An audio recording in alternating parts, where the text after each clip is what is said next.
everybody. Good morning, or good afternoon, or good evening, depending on what time it is for you where you are. Happy Friday. Welcome back. Welcome back to me. Thank you for your patience with my absence yesterday. It was very necessary, and I feel much better now, so it worked out. Hi, where do you want to be? Hi. You can be wherever you want. Foreground cat.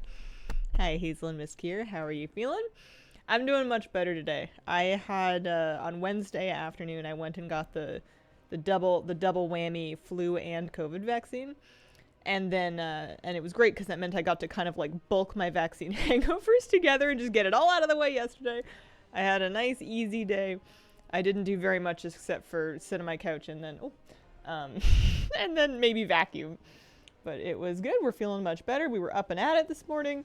Sort of. And then Kitty, I think, is feeling all right. She's definitely been very, like, next level Velcro, which is great because I love spending time with her.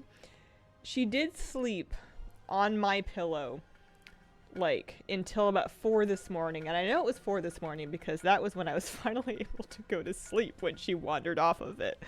We were trying to share. And I didn't have the heart to make her leave. So we're a little tired, but we're doing good, and she's doing cat things. Let me get my earbuds in here. Didn't mean to do the stream streak thing. It's out there. Happy Friday. It's done. Also got my double vaccine Wednesday yesterday. So tired, slept so much. Yeah, the vaccines tend to really do a number on me, but you know what else would have done a number on me? Is the flu, or COVID, I suppose. And I have had the double shots for like 3 years now, and I haven't had the flu or COVID as far as I know, which is great. So, you know, so far so good. Hi. Obviously not a guarantee, but we do what we can. Hi, sweetheart. Oh, man. I'm hoping she does a little better today. She had a day a couple days ago where she was throwing up a lot, which is never fun for her. But she seems to be keeping her food down now.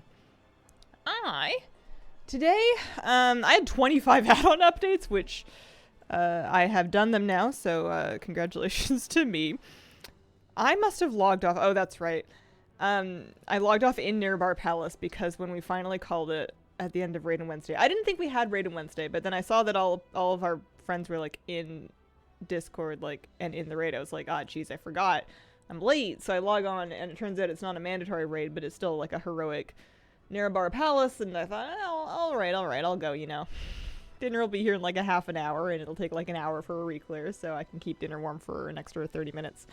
And it turns out reclear was not that fast, and I was starving. That was Wednesday night after getting the shots, and I was like, we didn't end up eating dinner until like almost 9 o'clock, and we were so hungry. So by the time that we didn't even kill Queen, we tried and we got kind of sort of close. It was just not happening.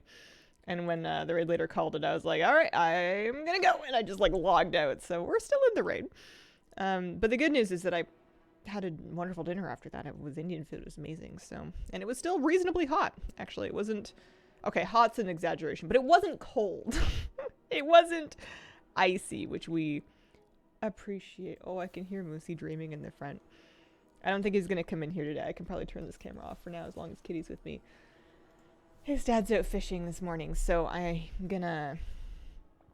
he's probably gonna wait out front. One day when I get a cat, I hope they love Fuss as much as Kira does. She seems so sweet. Yeah, she's a baby. She's a good girl. Hi. It's so funny watching her get mad at Moose for literally nothing. She will fully, it's like the combo of being a cat and not particularly liking him, and then being blind in that she will fully walk into him. I'm sure she would avoid him if she could, but you know, sometimes he's just asleep and she doesn't know where he is. And she'll fully walk into him, and then she'll be like, how dare you? And it's so funny because he's just sitting there like, woof, huh? He doesn't even react anymore. He's just like, I'm just minding my own business. Please don't hit me again. She doesn't swat at him much unless he's actually like getting in her face, but it's just the funniest thing because she gets so offended. Got Curve on Wednesday. Figured now would be a good time. Try for KSM. Nice! Have fun. I hope it's a good time. Good day. Good day to you, Day. Ha ha ha.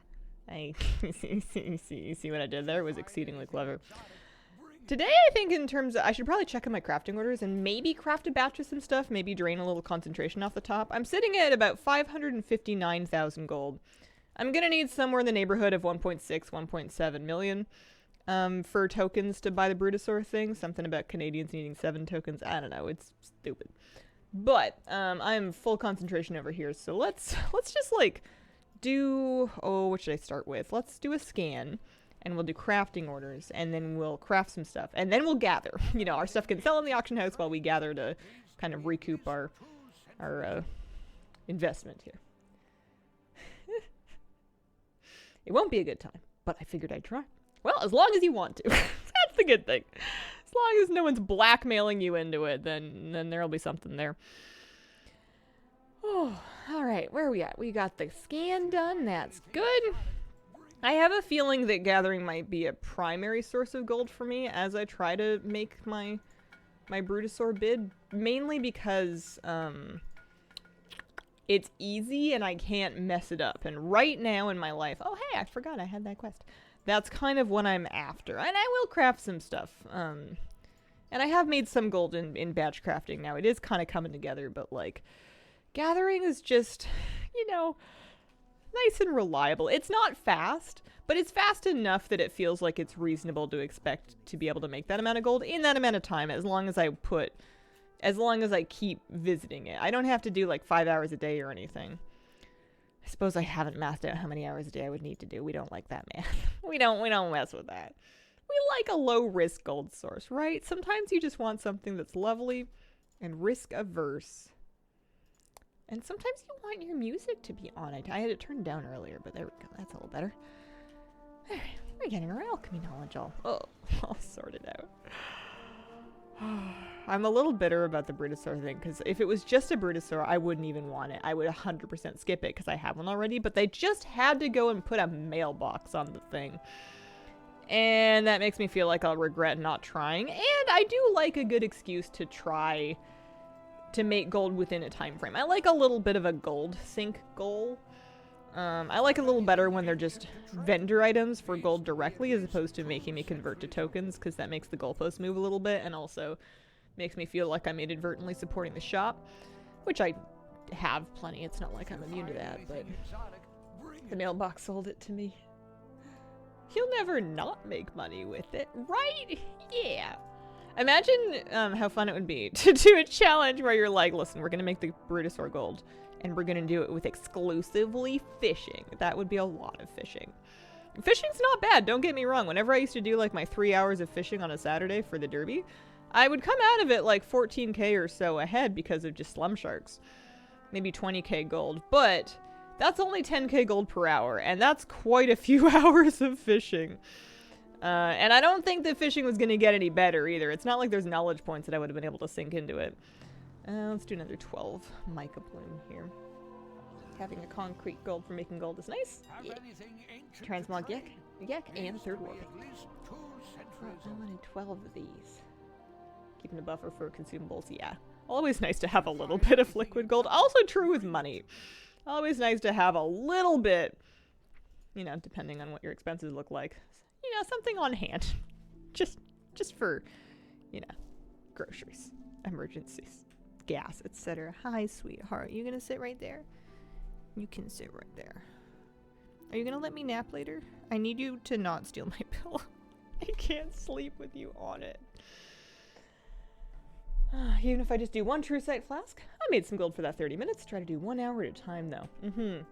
I love that the true sight flasks pay for themselves, like, instantly. That's satisfying. We like that. Actually, if I do that, then I don't need to use concentration for my little work order here. And then I should probably spend my knowledge points. I've not been doing crafting orders for acuity anymore because I have my blue tools at least, so I'm kind of good for the moment. I'm sure there is some benefit to doing it, but it sounds like math. But what I can do is we'll spend some knowledge points. I was just kind of buffing up more stuff, basically. Like, I'm doing the rest of the herbs. I'm taking them all to 35 first, because the last capstone doesn't seem that valuable to me. So I figured I would get these ones. I would take it at least as far as the multi-craft bonus, and then I can go back and revisit. I'm fully spec'd into flasks. I'm not at all spec'd into potions. I should probably look into that at some point. It's not that many points. 55 points, and you can fully spec potions. And then on transmutes, I just pretend they don't exist. I'm not saying they're bad. They're probably great. I just don't mess with them. Let's do a little scan to see what I want to use my concentration on. Recipe scan, please. Alchemy. There we go. So I want to scan this and toggle on concentration. It's usually harmonious horticulture, and that's a nice safe one. It looks like I could maybe do alchemical chaos flasks as well. Ingenuity files are bait. I don't mess with those anymore. I will do alchemical chaos flasks, and I will concentrate after. It looks like they're profitable anyway, so I'm going to just make a batch of them, and then I will concentrate on a couple on the back end of it, because I know I can for sure sell those. So what I'm going to do is I'm just going to make this easy. I'm going to buy enough mats to do a batch of these, just with silver mats, and then maybe copper files, and then I'll concentrate on the last couple of them, 3 maybe. And we'll do it with, let's see, a file of quick hands. We'll get a little quick hands file going on. I don't know why I buy them one at a time. I always want more of them. I don't know why I'm so precious about my bag space. I think it's because I'm expecting them to get nerfed. Because they shouldn't work for this. It's just that they have been doing so. So one day I'm going to log on and this is not gonna fly anymore. And then let's get ourselves, let's say 100. That's a decent investment. So we'll do 100 of that. 200 of the cheaper vials. They're getting pretty close to vendor price. They vendor for, I think, 260. 255 is still cheaper, but not much. And then we're going to want 800 of all of these things. So let's go ahead and get that. Maybe copy that to the clipboard. So 26k worth of lure drop. 10k worth of Orbinid. 10k worth of Blessing Blossom. And the sphere's going to be kind of expensive. Oh, those have come down. Only 25k. So that was what? I don't know. Less than 100k. Not too bad. And that'll be good because that'll get us spillover, and it should be. I didn't like super closely eyeball the math, but it should be good. It looks like it's already profitable without spillover, so I can, yeah, just use whatever stuff we have. Doesn't really matter. So we'll get this up to 10, because that'll give us our maximum bonus to multi-craft, ingenuity, which is what we're gonna want to have stacked up when we actually concentrate on them. So now that we have 10 stacks of that, I'm going to use my best reagents, and I'm going to concentrate. And we'll do this just a couple of times, depending on... Yeah, there we go. Ingenious proc, so that saves us some... It saves you all of it? I don't know, that's crazy. Basically, as many times as I can get away with doing this. There we go. One more? Okay, and then we're out of concentration, so... That'll do. We got, how many? 14 of those to sell? The trouble is that I don't remember how many I had for me. Let me see. How many did I make? How many do I want to keep for me? I'll keep like 2 on hand for me. Almost splurged in a new sweater last night because it was Twin Peaks themed. White. Don't know if I'd actually wear it. I struggle with that a lot. I love light colored clothing, but I know that it's almost impossible for me to keep it nice looking, and I know I don't want to wear it anymore once it's like stained or like once it's stained basically. So I struggle with that a lot. When I do get stuff like that, I tend to wear it not all the time, but like on occasions where I know I'm being careful, which means that I don't end up enjoying it as much. So I usually do kind of medium stuff. I say as I'm wearing like a light beige sweater, which I have managed to mainly not stain. It had a coffee mark on it, but I think I got it out. Score 1 for laundry. Laundry supplies. Spent way too much money on new winter clothes, but comfy. It's such a potent advertising tactic in the winter to be like, wouldn't you like to be warm? Remember what it feels like to not suffer? Just give us X amount of hundreds of dollars and you won't hurt anymore. It's a very primal kind of a need. Did some shopping recently, had an epiphany. What did you realize? Did you notice the flask spillover only stacks to 5 even though tooltip says 10? I did not notice that. That sucks. My painting top. Oh. Nice sweatpants are vastly superior to jeans, even for outdoor wear. I also had that same epiphany.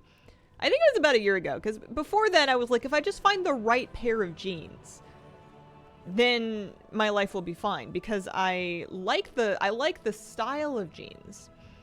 And, you know, I enjoy the ruggedness of them. I like the durability of, like, a pair of proper denim jeans.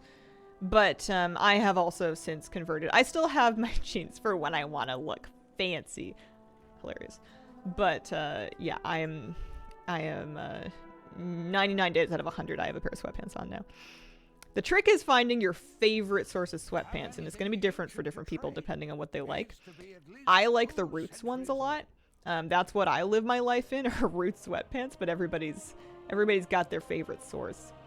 I discovered I can't do it with the cheap ones. I tried some cheap ones from like Amazon Basics, and they just felt horrible, and we don't like that.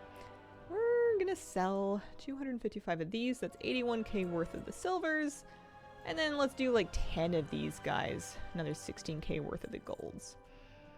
Lovely. So we have successfully used our concentration over here. If I look at true sites, it looks like those are just base profitable as is. So I might do a stack of those as well. Not like a crazy one, maybe just... I'll do 100 of them, why not? Also, not me buying quick hands files and not using. Whoops, it easy do. But I don't have any of these for sale right now, so we'll do 99 of those. Another 400 files. I used to be really good about batch buying files whenever the price dropped really low. Haven't really kept up with that energy in this expansion. Remember in Dragonflight, I would just fill my bank with like 20,000 files? That was great. Where'd she go? She had bravery. That version of Hazel was bold. If you find anything exotic, Jeggings. Looks like jeans, feels like comfy leggings. I support your right to wear them. This is just all I'll say about that. Don't know if it's working, just wrong. Still a tip if we're getting scammed on flasks. Yeah, as long as gold number vaguely go up, I think we're good. We want this one, these guys. Yeah, there we go. Continue to mostly get Old Navy, but if I have the money and the desire, I will get some more expensive clothes. Of all places, Foot Locker. Foot Locker? For sweatpants? They sell pants? I thought that was just where you went to get your feet locked up, right? Like, are they like athletic? Is it like Adidas pants or something? Like, do they have like athletic brands or something? Or are they like Foot Locker branded? I'm so curious. They had a sale and had a bunch 50% off, which set the stage for my epiphany. Nice, good quality jeans, expensive, last me a good 15 to 20 years. The body thing is annoying, because I've done that as well, where I'll invest in a good pair of jeans that I really like the style, I like the cut, I like the way they fit, they're fairly timeless, they're well constructed, and then I will gain or lose weight or whatever, and then I'm like, well, do I keep them in case I change back? Like, it's, yeah, I shouldn't have gone clothing shopping in the middle of a divorce. That was a mistake. But these days you can buy a prescription for pants. It is their own brand as far as I can tell. Legit sweatpants, needed shoes. There they were, calling to me. It was fate. It was destiny. Oh, man. But yeah, my sweatpants are a little more forgiving. I have never in or outsized them. Gone up a little in weight since my wedding. General shape, more or less the same. Yeah, I tend to favor slightly baggier sweatpants now too, just so that they have some room. But then I'm like, I don't want them falling down, you know? I need them to still stay up, and I tried to be a belt person, and I'm not a belt person. I just feel like I'm working as a mall cop whenever I wear a belt. It's just not my vibe. Legs and body have changed since I started lifting heavy things, which feels weird. Isn't it strange feeling your body composition change? Like, not so much your size, but just, I don't know, being more or less squishy in some places and then more or less muscular in some places. And I haven't noticed it too much in my clothes because I wear basically pajamas 24/7. but it's just so wonky. I haven't weighed myself since I started yoga because I don't know if I want to know. I'm assuming I'm heavier because I have more muscle than I used to, and I'm roughly the same size. And I know that muscle is a lot heavier than fat. So I'm assuming that I weigh more than I used to, and I know that it's a good thing. Like it's a positive thing for my body, but I feel like I just don't want to see the number on the scale. Like there's more to be lost than gained with that interaction. So we're just not going there for the moment. Oh, I already sold my flasks? Well, I sold the gold ones and then 20 of the silver ones. That's something. Clothes fit then scale. Yeah. I mean, I'm happy with my body in all of its varying versions. It tends to get me around from room to room, which I appreciate. does the job. I just deep down there might be some hang-ups in there. I guess I can't say we all have them, but they're common. Arahoki, thank you very much for the 45-month resub. Appreciate it. Also, I must apologize to CB and Deathsight. I missed your resubs, guys. CB had 60 months and Deathsight had 7. Thank you so much. I feel like belt people have their life together. Oh, man. I've had like a couple of different points in my life where I've tried to become a belt person because I was like, if I don't want my pants to fall down, wear a belt. Like this technology has been invented. This problem has been solved for. You don't need to invent the wheel here. And I just haven't, maybe one day, but my sweatpants have drawstrings in them. That'll do, you know? So for here, I once again have concentration I want to use. I will do a scan, but I feel like with enchanting, the scans are a little misleading. They keep telling me to make things that don't seem good to make or that are hard to sell occasionally. I'd rather like scroll down the list to get something that's still profitable that I know I can sell. Although I do think I sold my burrowing rapidity last time I made one of these. So let's try for this. I don't know why these are so profitable. Let's do this. Let's see. If we sim it with silver mats, that guarantees silver, and then we could use 355 concentration to make it gold. That's the other thing you have to consider is that if it's a really high concentration value, you have to consider that when you're talking about profit. You need a profit per concentration. Oh, that's what this number is. Profit per concentration. Okay, concentration value. So it's still worth it for that one, even though it's 400. That's crazy. We'll do one. Let's do one of... two. Let's do 2 of those and see how we feel. At least it'll get the concentration smoked early, I suppose.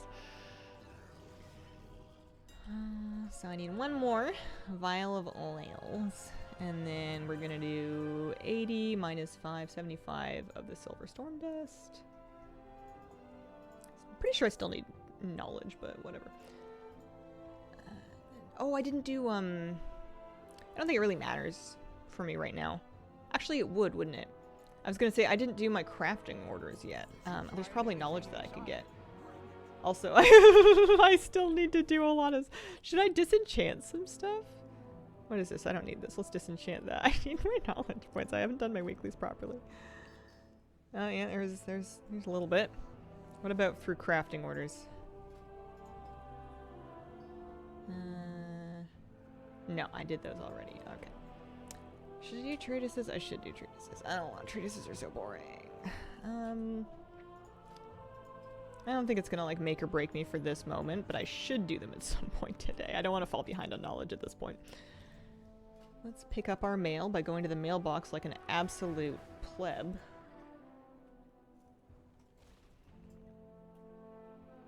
Morning, Hazel. How you feeling? Morning, Kitty Rotten. I'm feeling all right today. I think I'm gonna get really tired later. I think I'm gonna hit a wall because I barely slept last night. But I'm feeling much better a day or so after my vaccines. I got up and I went to yoga this morning, so we made it out there. It was foggy. It was cold. Fog makes regular cold feel so much colder. It's the wetness of it. Like, I know there's science behind that, but ugh, it was real chilly. Burrowing rapidity, best reagents, and we're gonna do 2 of these. And there's one. Kick your butt. I did 85% of what I could do. I skipped some work at the end especially because it was getting busy and it was getting light out and I needed to like go home and walk my dog.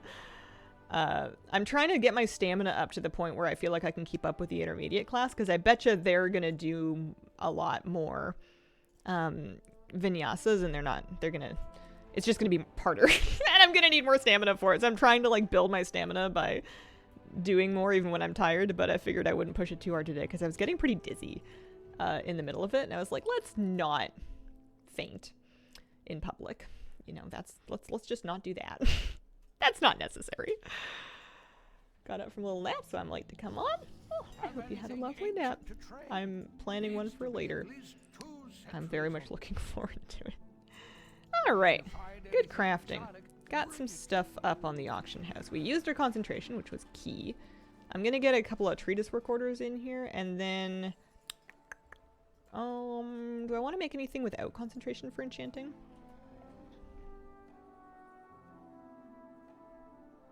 Cursed Taste? I've never even made a Cursed Taste. I could get a first craft bonus for that. Sure, yeah, alright. 50 Storm Dust and etc. Please don't do that. Do not recommend. Have faded in public, don't recommend. Yeah, seems dangerous. If you get dizzy, listen to your body. Take a minute. Just, don't push it. I felt much better after a little break. And then we're gonna do 50 of these. Oh, these aren't even all that expensive. 9 of these. And then I have the shards already. One of the disenchants for Esprit, so it'll sell. And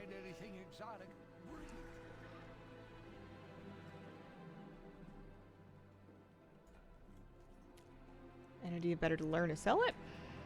Depends on if you are able to craft it profitably and how much crafting you mean to do. Okay, so I still have my shatter buff. That's good. Enchanting.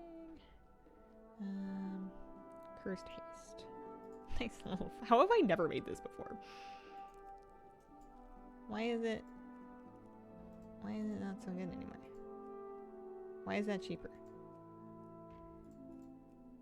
I don't know. We'll get our first craft anyway. And then we can spend our point. That's going to give us more resourcefulness. That'll help with the Nerubian enchants. I spec'd into those last. Because for some reason I thought they wouldn't be as popular, even though they're like the best ones. Do I have any other first crafts I should be trying to do here? Nope, it was just that one. Okay. Alright. Problem solved. Here, I'll be good and I'll get treatises before I log over to start gathering. Happy Friday, big dog. Happy Friday. I hope your week was satisfactory. It felt good to get things nice and clean. I did the thing where I like took all my houseplants, I checked which ones needed watering, I kind of did like a thorough watering of everything that was thirsty. I like wiped down all the windowsills and cleaned the windows a little bit, and then I rotated some stuff around to different windows depending on what needed to be where. And even just moving houseplants to different windows makes the place feel brand new. It's crazy. Don't mind me. Don't mind me running around like a chicken. We're gonna track our mats for Enchanting Treatise. At some point, when I finished leveling that warrior, he was going to be inscription, so he was going to be able to make these treatises for myself, but I haven't finished leveling him yet, so... And it's not on the list for today. Oh. Gotta make sure I get at least into this little garden here. Week wasn't satisfactory, but it was Factorio. There you go. Morning, how was yesterday? Good morning. Yesterday was alright. I felt awful, but I felt self-indulgently awful, and I was a big baby all day, and it was great. I had soup, I napped, I played a bunch of Hearthstone Battlegrounds. What else did I do? You know, walk the dog, vacuum. I watched like 6 or 7 episodes of Nobody Wants This on Netflix. That was cute. I was like cross-stitching. When it gets dark at like 4 o'clock in the afternoon and you're home early and then you're up until like 10 or 11 and you're just like in your living room like doing things, you know, like cross-stitching or watching a show or playing a game or whatever. Evening takes forever. It was the longest night ever because it feels like it's been dark for so long. I remember looking at the clock and it was 8 o'clock and I'm like, really? I could have sworn it would have been like midnight. It takes so long. I got a lot of cross-stitching. Well, not a lot, but like a lot for me anyway. Like 3 or 4 times more than I normally do. Cross-stitching done because I realized that they've made Netflix in such a second screen compatible way now where they don't really expect you to be paying attention that I can actually get away with cross-stitching while I'm watching it. I used to miss things, but they've kind of dumbed the shows down a little bit, so there you go. What are we doing? We're making one of these. Public order. TY 50 gold. Standards have really fallen here. And then we'll do another one for alchemy. Here we go. Ah! I'm out of spores! All my spores are gone. What is Nobody Wants This? It is a light-hearted romantic comedy series about a agnostic LA podcaster who falls in love with a Jewish rabbi. It's cute. It's charming. Shopping, spores. Just like how the time shifts to make night last forever. Yeah, I don't really need the light in the morning. I don't really mind if it's dark out in the morning. Even though, like, I'm out and I'm going places, it's like my car has headlights. It's fine. It's gonna be dark in the morning again anyway soon. I just, yeah, I'm not a huge fan of daytime ending at 4. But it only, you know, we've got like another month. And then it'll be as short as the days are gonna be, and then they'll start getting longer again, and I can stop complaining about it. I wanted an alchemy treatise. Ooh, somebody bought one of my enchants. Do you like cucumbers? I do. I'm like very suspicious of where that's going though, just because that's your first chat. But in case it's in good faith, yes, they're delicious. I chop them up and I put them on like rice bowls and stuff. I take my dog out at 5:45 a.m. before I start work. Before it was pretty nice out, now it's in the 30s, pitch black. Yeah. I got like my reflectives, my little light up color for my dog so I can at least be visible when I'm walking the dog in the dark, but it is a lot of walking the dog in the dark for sure. So 150k coming in from that. Yeah, I think we did good. I think we made, numbers should go up. I think the value of what we made is more than what we spent. It's not the worst first chat that we've ever had. I like cucumbers too. We have many things in common. There you go. I buy the long English cucumbers specifically because they're less watery. So they're good for slicing into long pieces if you're making sushi at home. All right, time for some gathering. Oh, I will say my arm's still pretty sore because I got both shots in the one arm, but that's okay. Sometimes cucumber's just a cucumber. I have one in my fridge that I actually need to use. I've been really lazy about cooking recently.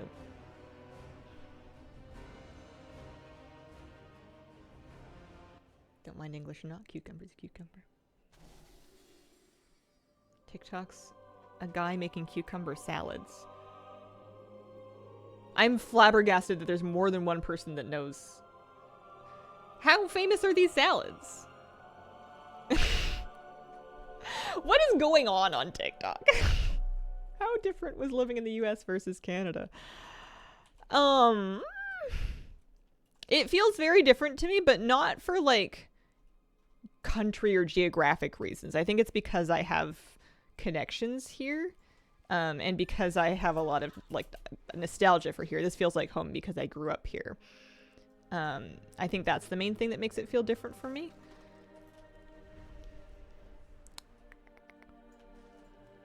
What else was I gonna say about that? Maybe that was it. My day-to-day life is not all that different because I don't really go out a whole lot. I don't meet a whole lot of people. Playing WoW in your own home is much the same anywhere that you go. There's not a whole lot of variance there. Very reasonable. Famous enough that there was a shortage of cucumbers in a couple of states.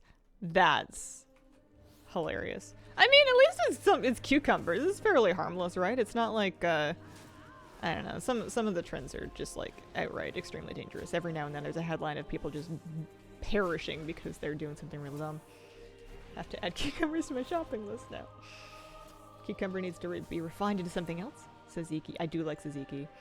I love, you get a cucumber salad that's like a There was one restaurant that I went to where they served, it was basically like chopped pieces of cucumber stacked into an adorable pyramid and then drizzled with like rice vinegar and then something else.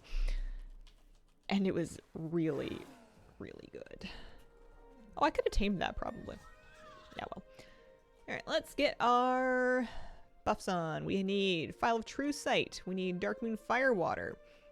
We're gonna get ourselves a lovely little farm hut going. And let's see how high we can make this number go. This is our gathering tracker. It's tracking our gold per hour and total gold per session. I forget what it's called, but I can look it up if anybody needs it. And I want to make sure I'm also tracking fish, which it tends to turn off for me, just because I want to keep an eye on blood swarms and blood pools. Hell, is it still available? Yeah, it started really late. It started like just a couple of days before Halloween. I know the Hearthstone home screen has been bothering me by virtue of being too Halloweeny. It's like, take your candy corns out of here. Do something else. Can you tell me to cook instead of ordering a takeaway? I can, but I would be a big fat hypocrite because I've done a lot of takeout in place of cooking, or at least my partner has. Yeah. Sometimes it's nice to keep a few things in your pantry that are like really easy to make that you know that you like to eat. My go-tos are if I'm looking for just like filler meals, aside from keeping like frozen stuff around, just like pasta and sauce with like maybe herbs or maybe cheese or whatever. But even just like if I just like open a can of tomato sauce and boil some pasta noodles, it's food. And it's affordable, and it's something that I can keep on hand without worrying about stuff expiring. And if it's like a choice between that or takeout, then usually it's not something that I'll always do, but it's nice to have the option on hand. Doesn't have to be pasta, but I feel like it's always good to have a couple of staple meals that are like, you don't need to tell anybody if they're depressing. It's okay. It's just food, you know. Sometimes you just gotta eat. Or like I've done a lot of grilled cheese. Grilled cheese plus whatever, like grilled cheese and a side. We do grilled cheese and steamed broccoli, and it doesn't like go or anything, but it's not bad, you know. You got a pile of steamed broccoli on the plate, a grilled cheese sandwich. You got a little bit of a few things. It'll do. It'll work. Do not take nutritional advice from streamers. Get overly ambitious. Can make cooking a chore when I'm tired. Sometimes it's fun to be ambitious, and then sometimes it's good to know when to cut your losses and just boil some noodles. I literally keep crab dinner on hand because sometimes, like, and I know it's awful for me and it actually makes me feel terrible. Like, I shouldn't eat it. I should stop buying it. But, you know what else makes me feel terrible is most takeout. So, I'm not saying that you can't order healthy stuff, but it doesn't seem to, even like the healthy-ish stuff is usually still pretty salty. Instapot saved my wallet, making things in it so easy. I like mine a lot. I need to expand my repertoire. I was thinking about getting a cookbook for it, because sometimes when I get a new cookbook, the novelty of it will kind of carry me through trying out 4 or 5 different recipes from it. And that's a pretty bad investment payoff, considering that most cookbooks are going to have like 80 plus recipes. But if out of those 4 or 5 recipes, I can find 3 things to add to like my weekly or bi-weekly rotation, that is worth it. Because I will go years without adding anything new to my rotation, so... I'm happy with anything new that I can, or any new like category. Like I like having a base sort of format of a meal and then something that I can like really mess with the ingredients to change it up. So like stew or soup is one where like I can do like a vegetable soup in the Instant Pot and I can use any combination of like vegetables and ingredients. And it's all going to be the same kind of like savory vegetable stew profile, but like the actual details of it can vary wildly depending on what I have handy and like what was on sale and what I need to get rid of or whatever. Curry is another one where I'll do a curry like once a week, but sometimes it's lentils, sometimes it's chickpeas, sometimes it's potato. Sometimes like I'll mix the spices up a little bit. And that way it doesn't feel quite so repetitive having it like every single week. Stick to the same meals week on week. It's nice to have stuff. It makes it easier to shop when you're making the same stuff all the time. My girl dinner is charcuterie, sleeve of crackers, and slices of cheese and salami. Can somebody... I've heard the phrase, but I don't quite know what it means. Can somebody explain what a girl dinner is? Is it just when you are a girl and you're eating dinner? Because I don't feel like I eat. I confessedly am female, and I don't know that I eat anything any different. My partner and I eat pretty much the same meal. He might, like, I might give him a little bit more food than me. His calorie needs are like a tiny bit higher, but I don't really get it. Kraft mac in the Instant Pot. Throwing in a little bit of spinach helps. What is this gathering out on? This is, Farm HUD is giving me the circle on my screen, and then up in the top corner here, showing my fairly terrible, actually, gold per hour. It could be a lot better than this. We have, what is that add-on called? I only just got it. It's not on my spreadsheet yet. Gather something. Gathering tracker. Tracking my gathering. It's gathering tracker. What's not to like? How could I forget that one? Really shouldn't be stopping for these things unless I'm trying to get something off cooldown.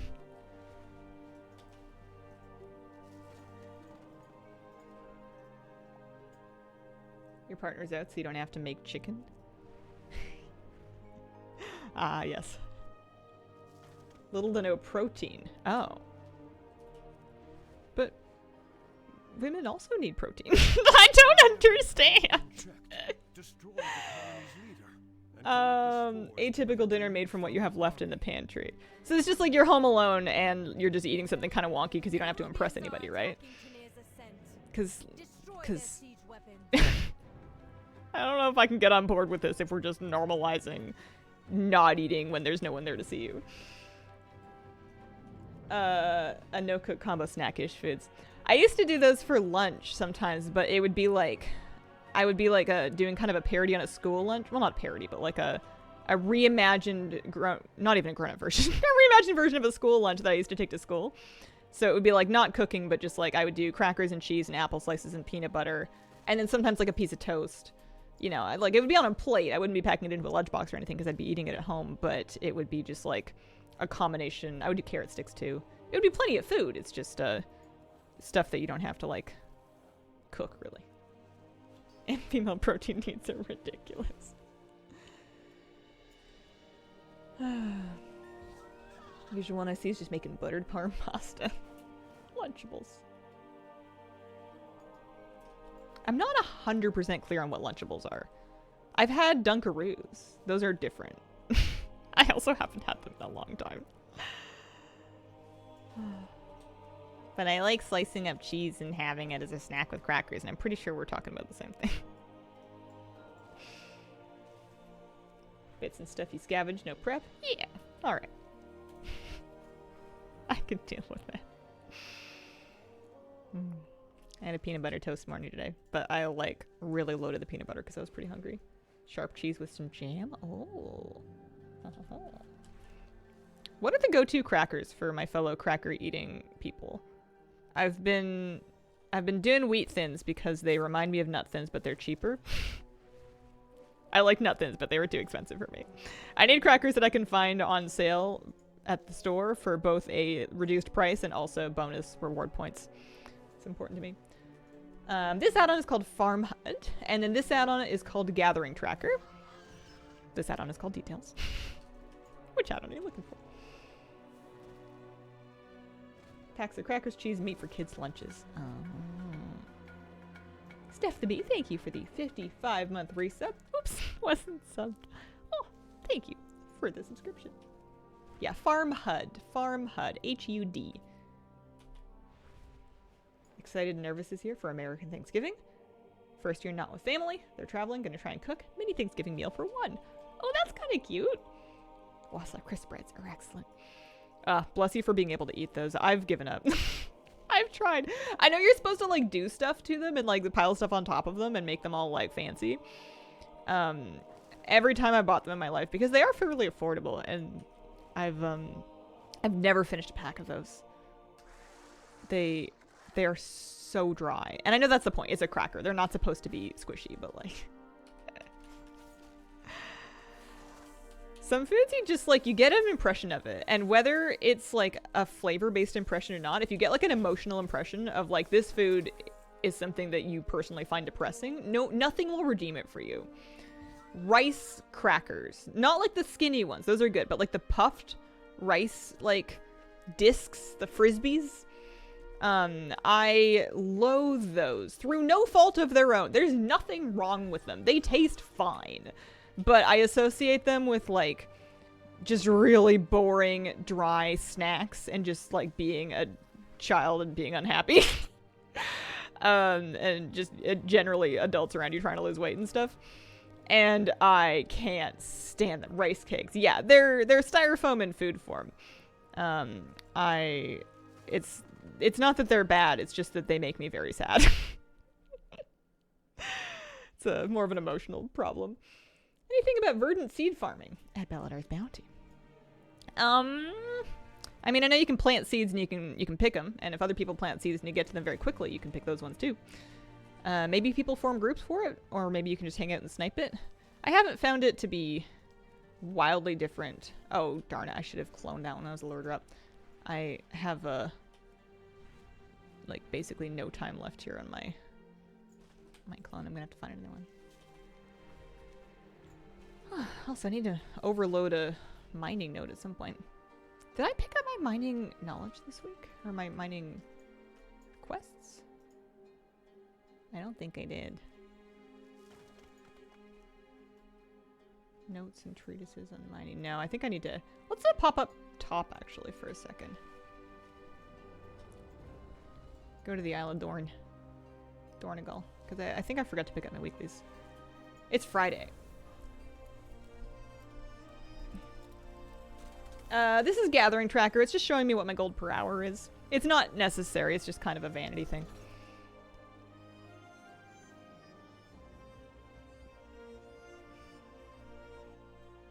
Spicy rice cake somewhat better. Can satisfy the want for spicy heat. I used to like getting wasabi peas for that. I haven't done it in a long time.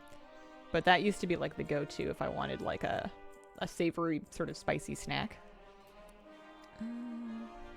Oh, I picked up the quest. I just didn't turn them in. Oops. We do this one over here. Business. And then I'll get another 9 copper blessing blossoms. So overloading. You're going to have a spell in your spell book somewhere. In your general tab of your spell book to overload an empowered deposit or herb, or both. I like to put them on a keybind. And you can overload one of the special types of nodes, like a crystallized or an irradiated or a weeping or whatever. And it'll do something different depending on what it is. For herbs, I like to overload the irradiated nodes, and those will give you a button that lets you clone another herb. So you can just duplicate something valuable like a lore drop or whatever. An Aerithor spear, maybe. For ore, I don't really know. Weeping are good just for the extra writhing samples if you're doing it in Najkahet. The easy mine ones are good for value if you're good at it, but it's just too much work for me. What are we doing? We're looking for blessing blossoms. We need copper ones and we need 9 of them. If you find anything exotic,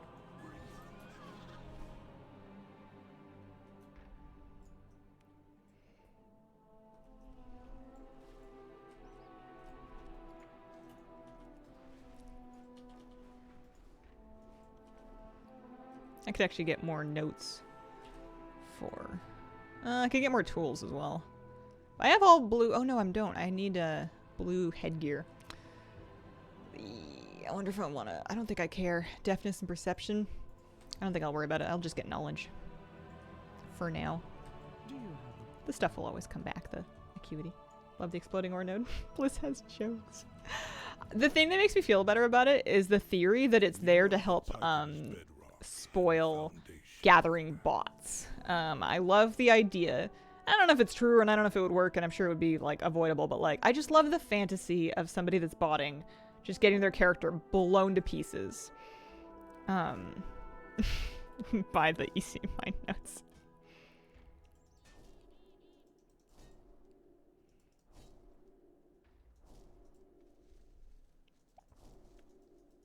Seen multi-boxers fail on them? I haven't seen a multi-boxer in person in like multiple expansions. I've seen... No, I don't know. Specialization. So we're gonna sync what's in there. Orbited. Once I'm finished with these, I don't really know what I'm gonna do. I guess perception. Perception just gives you like null lotus and stuff. I don't like the stuff that I'm getting as drops from herbing. Not really all that valuable. Maybe the special verdant seeds are good. And then this stuff isn't really all that, hasn't been all that valuable for me either. An additional herb. I guess you could get like extra duplication. I don't know. It's fine. There we go. So I want to see how this goes. I have the capstone, the final trait here for easy mine specialization that should make me much faster at mining them. So we're going to see how that goes. We'll see if that's any good. Because for ore, I went fully into bismuth. I don't think I care about these two. They're no good. I guess accurate's not bad. Maybe I should do that. Let me see. 12 gold per. 6 gold per. 17. Yeah, maybe. I suppose. Because what else? If I did this, I would get more overload cooldown reduction. I'm gonna have to start overloading easy mine nodes. Yeah, alright, we'll go into the accurate thing. That'll do. Macro for overloads? I just put it on my bar. I just have the spell on my bar on a keybind, that's all. Best for Angie because the spare parts. I'd rather watch someone else do it. I'm gonna flight path myself back down to Hallowfall. I didn't find any blood nodes to fish yet, but I will. And in the meantime, it's a little early, but I'm gonna sneak away and take a short break. And when I come back, I'm gonna maybe reset my session and see if we can do any better on gold per hour than I have been doing. I will be right back.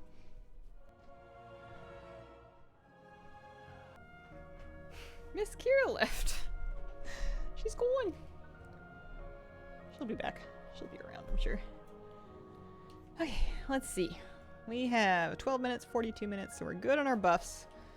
I am tracking. Let's turn the fish tracking. I think I have something in the gathering settings that keeps turning off my fish tracking.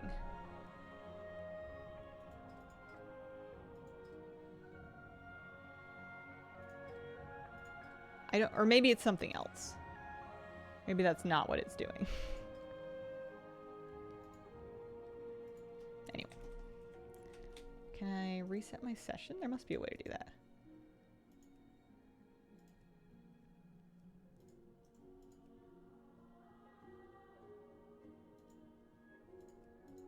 Oh, maybe I just did.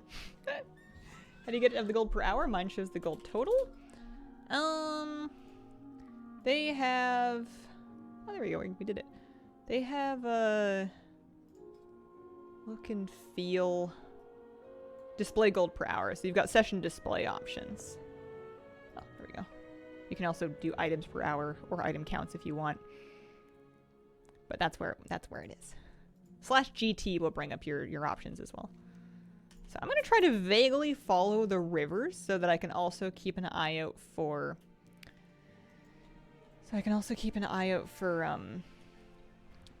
the blood pools. I'm not convinced that I want to do it with them. I'm not convinced that I want to use Farm Hut. I might want to... Oh, my pet's dead. This is terrible for my gold per hour. This doesn't count yet. We haven't started. I might want to just do this because this makes it easier to check what they are, which for fishing is important. I only want to stop for a fishing node if it's blood or a slum shark swarm. But for the other nodes, we can do it.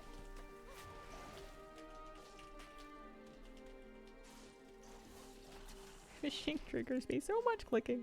I use better fishing to keybind it to a key, so I don't have to click really. I can just use my keyboard, which is nice. I do like this. Best spots for the sharks. Hallowfall in general is good. Ashgahet as well. The trick is to fish the blood pools and not just the slum shark swarms, because sharks have a pretty good drop rate from blood pools, and slum shark swarms are very rare.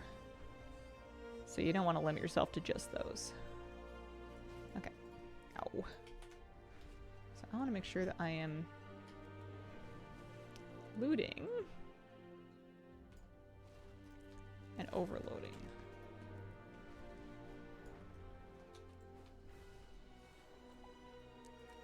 There's so many nodes.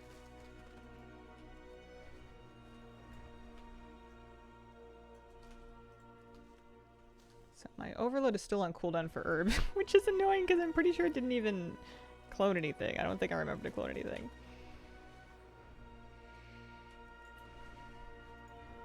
Alright, I am tracking fish. That's good. I want to find an easy mine node to overload it to see if it goes any better. Because we should be really high gathering speed for it. I should be really fast at just slurping it right up. Especially because I have the Weaver bonus as well. So I get 30% gather speed from Weaver.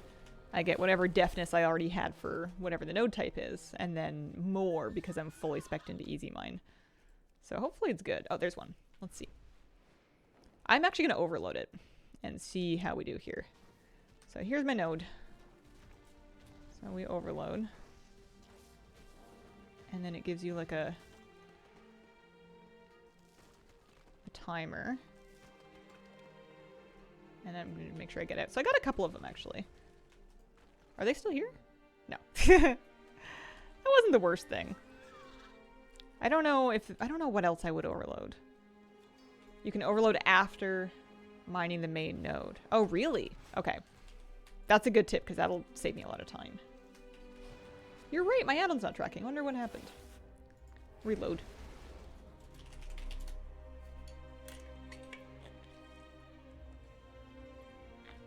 This tune is item level 600 and something.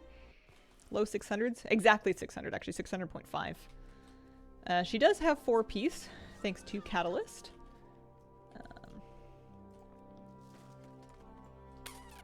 I broke it. Something I did in my settings broke it. Why?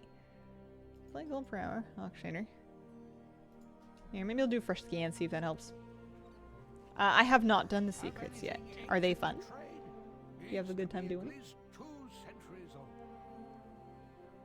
570.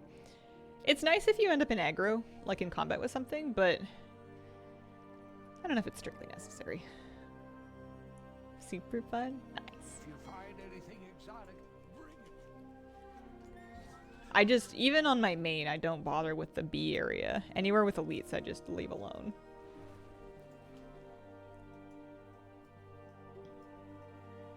Alright, so next time I get that thing off cooldown, which should be not crazy. Oh, I got an imperfect nullstone. Because we're getting pretty decent. It's still not working. Cooldown reduction. There we go. There we go. Oh, there we go. I had more within unchecked. Oopsies.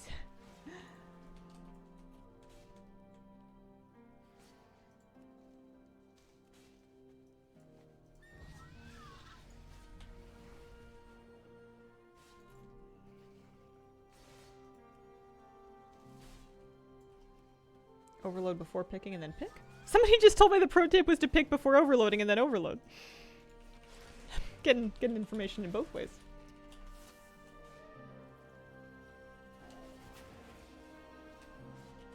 Hazel stream. So cool. Like this duck. That is an excessively cool duck. That is an enormous duck. I don't really like doing the planting thing. It's fine, I guess. It's not as much fun as finding the notes.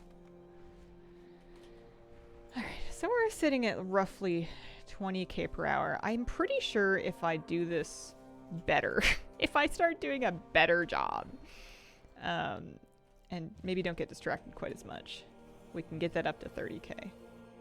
I think also fishing, if I find some blood nodes, that'll help. That was part of what got me close to 30k last time. Although, that was good.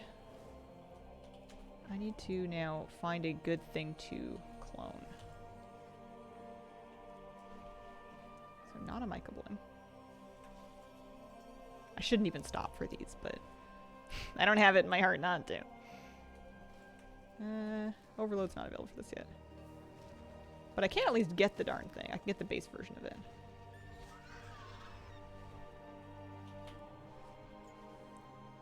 And they don't hurt as much either.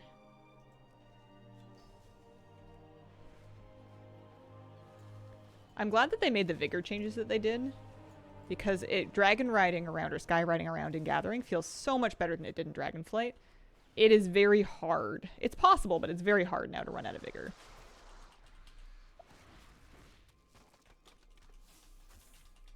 Only works for the easy mine. Okay. Prices flop. Surprised you can make 20k. I have some decent gathering knowledge, and I've invested in some gathering tools in this character, so she has reasonably good gathering stats. Not like amazing or anything, but they're not bad. So there it is. There's an Earthworm Spear, so I'm gonna clone it. Perfect. And that's at least something for my herb overload. Honestly, it's not that good. I wonder if I should overload something else. Maybe spore fused? If that gives me viridescent spores, those are valuable enough just on their own. And then I don't have to stress about trying to find a better node.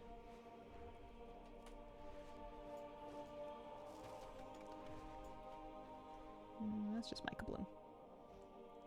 Ran out of vigor on the reg. Trying to get treasure hunting achievement in the spider zone. Well, for gathering specifically, I was also running out of vigor doing like the glyphs and stuff. But when you're gathering, they've made it so that you get like a freebie. You get an entire vigor free instantly on gathering. And it really juices you right up. Very nice. Oh, hi, kitty cat. If you're gonna jump up, I would oh, careful, sweetie. Yeah, there's a cable under there. I would come over this way, and I would do it on this side. You could use Gather Mate 2 and Route to optimize your route. That's true. I could do lots of things. Hi, sweetheart. How you doing? I'm happy with this, though. There we go. Oh, crystallized Earthworm Spear. Oh, wait. No, it's down. I thought it was up. Because in Dragonflight, it used to be the case that if you wanted to maximize your vigor, you needed to really get in the habit of using your Drake Break, using your Arrest Momentum to get a free vigor back when you were stopping. And that's just a pain in the butt. I don't want to bother with that. Made 2k gold yesterday by charging people to use my auction house mount. No idea why it worked, but they were willing to pay 10 gold instead of walk to the auction house. How on earth could you... I mean, I guess you could move if somebody was trying to use it for free without paying the toll, but that's funny.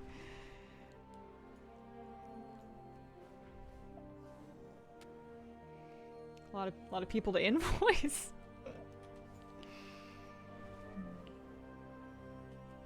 Oh, you could dismount. True, yes. Alright. Here's another easy mine, but we actually don't need... We don't have a overflow for that, so it's just a regular one. They give such a sad amount of, they give such a teeny tiny little bit of, ore that it almost doesn't really feel worth... Oh, there we go, blood pools. I should have been seeing these on my tracking. So this should be, hopefully, good for my gold per hour. What we're hoping to see from this is slum sharks. Those are worth, or at least they were anyway, about 800 each. So that's a dogfish. That's like 30 gold.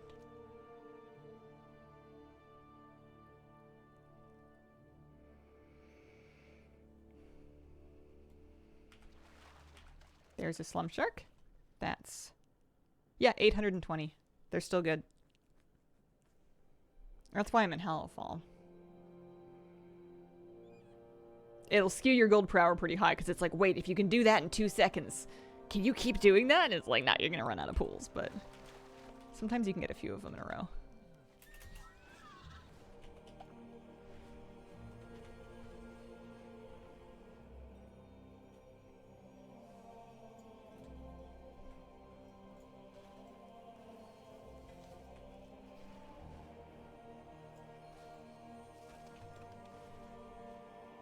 Man, my mining deftness feels really good. I feel like I'm mining nodes really fast. We do have the firewater up, and we actually don't have a perception file off. It fell off, so let's put a new one on.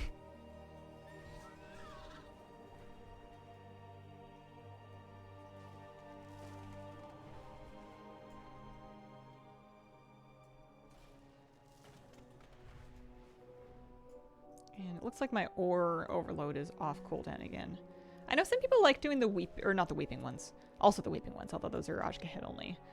Some people like doing the cloth ones, the webbed nodes. because then you can like stomp the spiders and get more cloth. But I'm just like embarrassingly bad at stomping the spiders. I'll try the easy mine one again. I think I just need to get the hang of it. Mine the base node, then overload, and then do as many of the little ones as I can.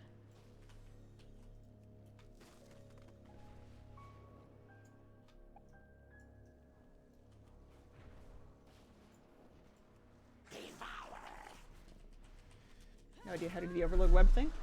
There's teeny tiny little spiders that spawn when you overload a web node, and they run around, and when you stomp on them, when you walk over them, you get cloth. It's really easy to miss them because they're so small and like not obvious. It was one of the first ones I tried to overload, and I'm like, wait, what happened? Where did it go? Why is my thing on cooldown? I don't get it. So we made it past 30k per hour. The trick is going to be to keep it there because it's going to fall down now that we're not getting, now that we're done with the slum shark. The fish thing keeps turning off. One of my add-ons keeps disabling fish tracking, and I want fish tracking on.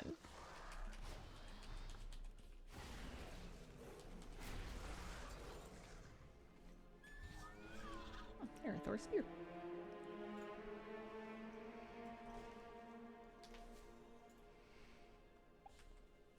I wonder which one it is. I should try and find it. It is you think it's Farmhead? Let me see. Because I thought it was Gatherer Tracker, but I couldn't find anything in there.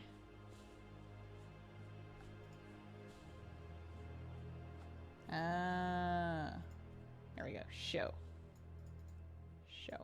Fish, herbs, and minerals. We want the fish. The fish are important.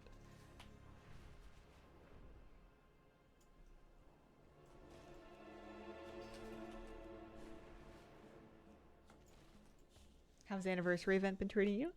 It's fun. I'm not finished with the tokens like many people are. And I think it's because I've largely not been doing the Blackrock Depths raid. I did like one Wing of Elefar of it, maybe two, at the very beginning of the event, and I haven't really touched it at all since then. That's not worth it for a camouflaged iron claw.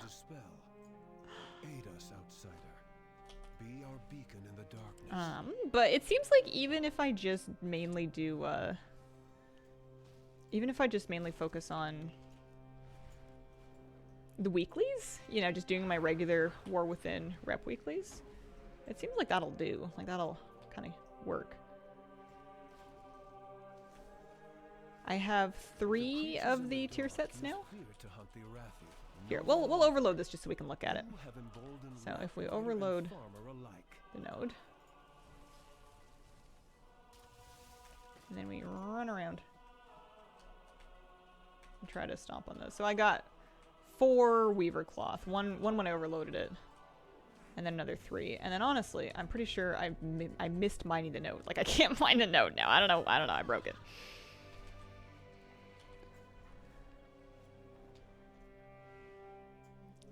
I'll try easy mine again next time. Oh, gold acre.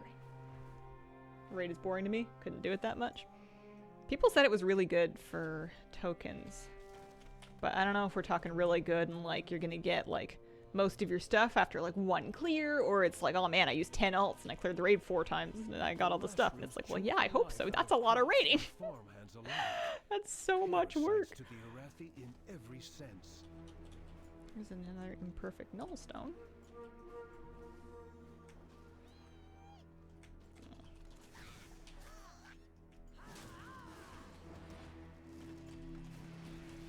118 bronze tokens have yet to beat the event by doing it on a bunch of alts.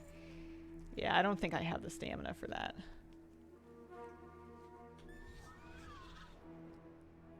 Will I find this one? These ones are a little tricky sometimes. Right on top.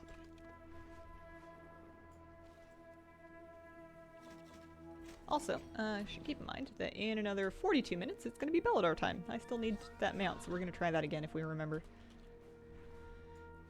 I don't even think I need to log over, right? Like, because I bought the tracking item, on my account once, I should be able to see it on this character? Question mark? Sounds promising. Seems reasonable.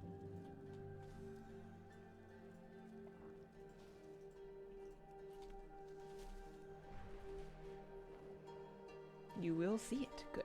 Good, good, good, good,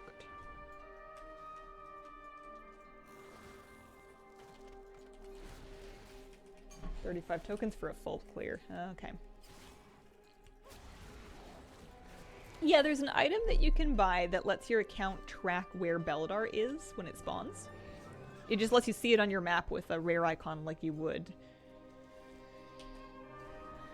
any rare that you can see on your map, like on your main map, so you can tell where you're flying to without having to check all the spawn points. It is a one-time purchase. It's not consumed, or it is consumed, but then like you have the tracking forever. And it costs resonance crystals. It's like 1,000 or 2,000 or something resonance crystals. Super worth it if you are still farming the Beledar mount by the time you've got Halifal Arathi rep to 23, pardon? I think it's 23 that you can do it. Pretty close to the end. But you may be there already if you've been kind of hitting the key flame dailies.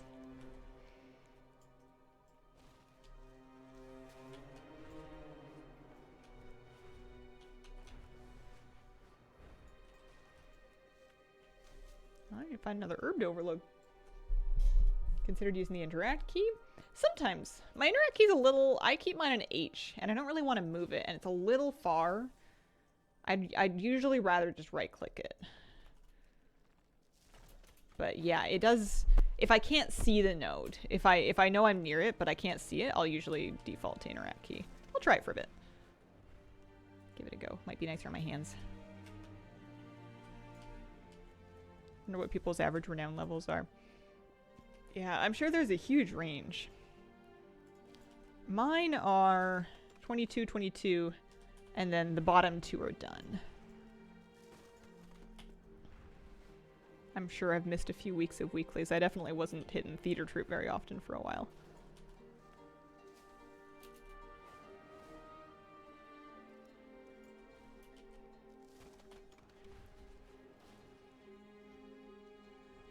You're right, this is a little better. Oh. Don't need Ashes of Alar, so running the Time Walking Black Temple sounds not that fun either. Yeah, I might just sit out the Time Walking week. I know I need badges for stuff, but I don't know if I can bring myself to care right now. Needs, though, is kind of a subjective word.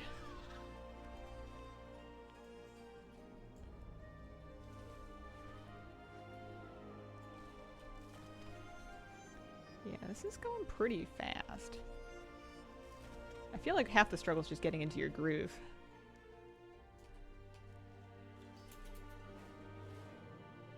Actually, the nice thing about interact key is that you don't need to see where the node is.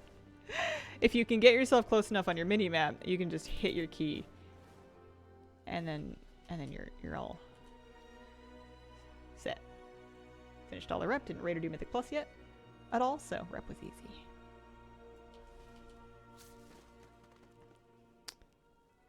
Yeah, I'm looking forward to getting my last few done. I'm gonna want lots of resonance crystals to buy the rep mounts.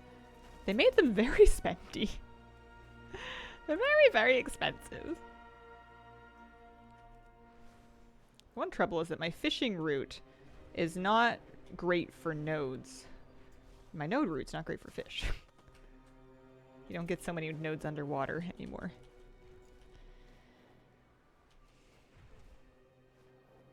Got the spawn of Beledar tracker. He appeared an hour later. The mount dropped for me the first time. Nice. Blood. Also lure drop.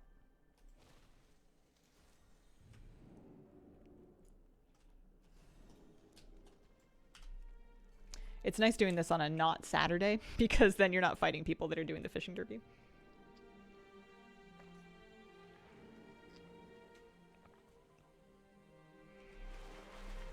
Yeah, it's a ghoul fish. I don't think I need to throw those in, but I'll do it just to be thorough. I really like clearing the map of World Quest, and I like doing rares for rep. Yeah. I thought I was going to spend more time doing the World Quest than I ended up doing. I liked them a lot. I just ended up getting busy. Ooh, there's a slum shark. Those are nice. We like that.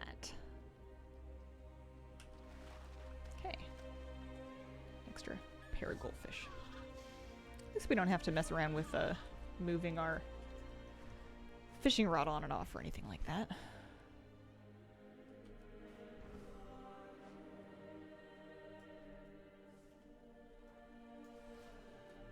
Alright, both of our overloads are off cooldown again.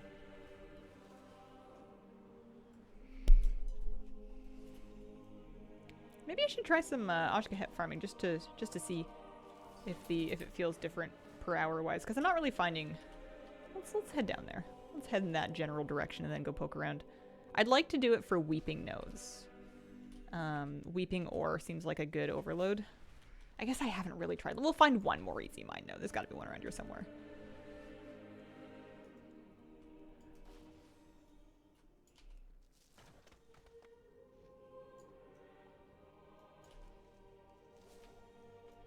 This one's webbed.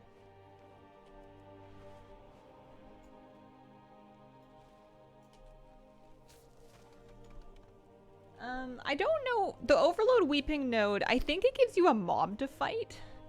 But the main thing I like about it is that you get extra writhing samples, which are fairly valuable. And then for herbs, I wanted to save it for a spore fused if I can find one. Try that out.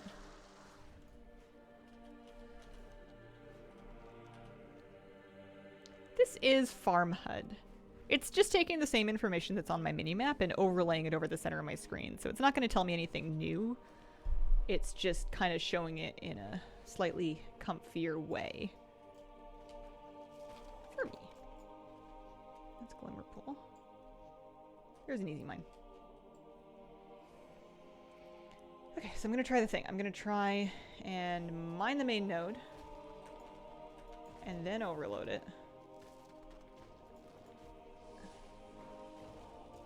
And now, get as many of these as I can. Preferably the bismuth.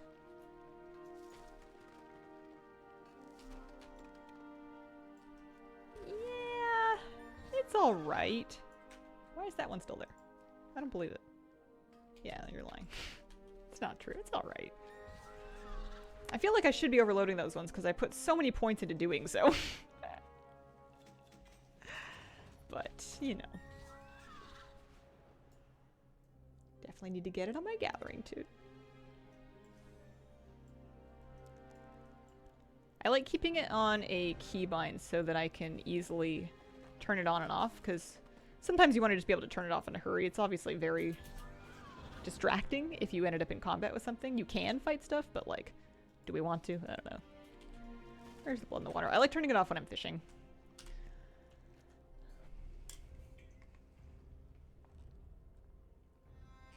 Yeah, I don't know if the bomb is worth it because of the anxiety factor. Oh, that's a goldfish.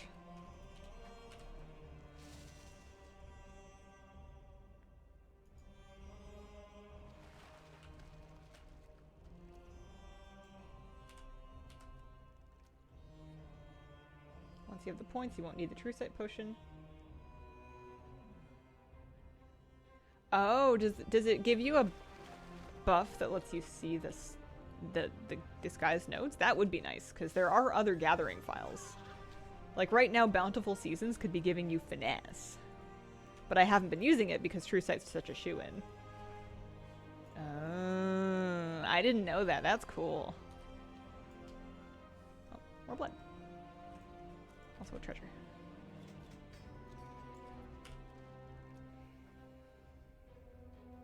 There's a pet from doing the PvP world quests.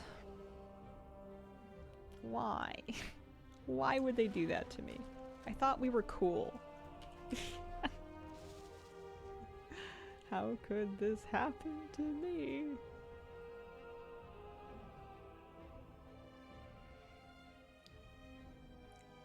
Overloading the spore nodes confused me the most. I want to try it next time I find one. I've got my herb overload up. I don't really understand how it works.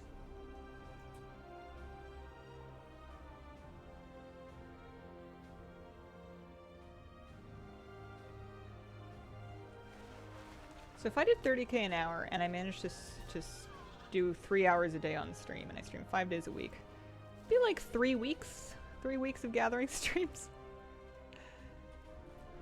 But it might pick up, the pace might pick up as time goes on. Oh, there's a weeping node. But my ore overload's not actually available right now.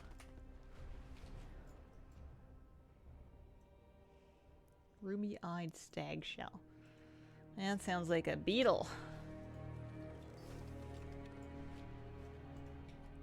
What do altered nodes give? I'm gonna do this out of curiosity. Just sheer raw curiosity. Oh, writhing sample. And then a mob. It's just like the weeping one. For ore. That's cool. We like that. Thanks for making the Pet Bella videos. Helped me tons in the past. Thank you for watching, though.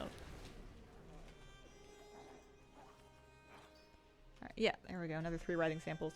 Writhing samples are... Oh, they're only 22 gold each. Really? No. I wonder if that's like a lowball number. Why did I think they were hundreds? No, they're like 20 gold each. Alright, well, never mind. There goes my plan. My plan.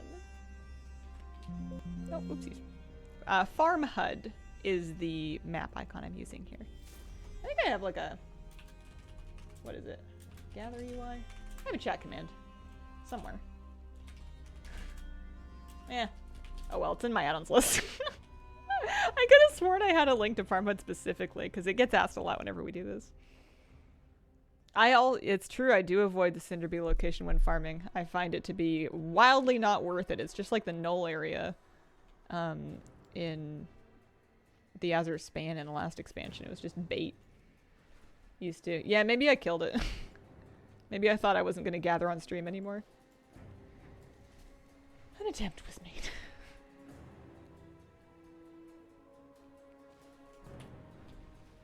There's a lure drop up here. I don't like this area because of the verticality of it. I don't like trying to figure out where the node is, if it's on the upper level or the lower level. It's not that that's complicated, but we can't underestimate how many brain cells I'm using for this.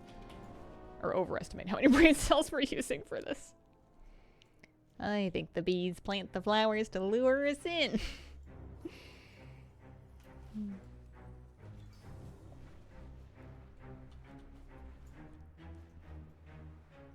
Yeah, we gotta get out from under this overhang. This is just a mess. And then I know that the these balloons are bad. They're not party balloons. They're not happy balloons. These are sad balloons. I don't like those. I think this zone could be good for gathering. I just need to kind of get the hang of it. It's just a bit grim. Yeah, no, I haven't gathered much here before. Did you notice that I had gathered something for the first time and got a knowledge point for it? That was pretty embarrassing. Let's see, I got 10 minutes left on my firewater and 12 minutes left on my true sight. Just in case I was paying attention.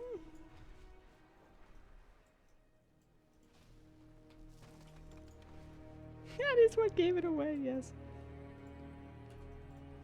Oh, it's a pretty bird. Should I ride a prettier bird? I could do this on any mount. I'm using the hippogriff here just because it looks nice with my night elf, but you know, maybe I should be using something prettier or more notable, or maybe more, I don't know, herbalism-y. I like small and flies in a straight line. That's what's good about the hippogriff.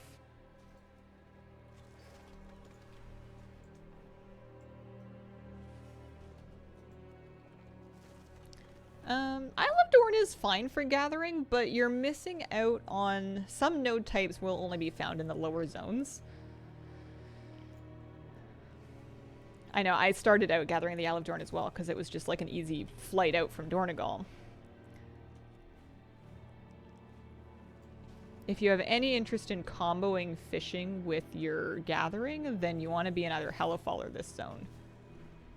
Well, actually, maybe that's not necessarily true, but tends to be nice for blood pools. They can spawn anywhere, but I feel like you see them more often down in the bottom too.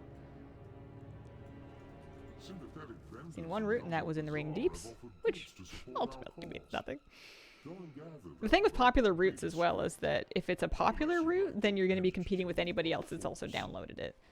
I find that especially with like true sight files and all the camouflage nodes and whatever, you have herbs in, and you have stuff to gather in basically any direction. I'm sure it's denser in some places, And over time, you'll kind of figure out which spots you like to avoid because they're just annoying. But you can kind of go in any direction and find stuff really quickly, so you may as well just follow your heart and go your own way. Insert song here. and then you might not be tripping over people quite as much. It evens out. Gathering. Yeah.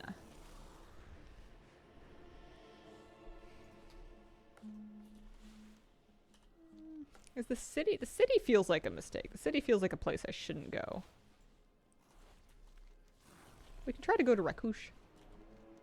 Curve around kind of this way.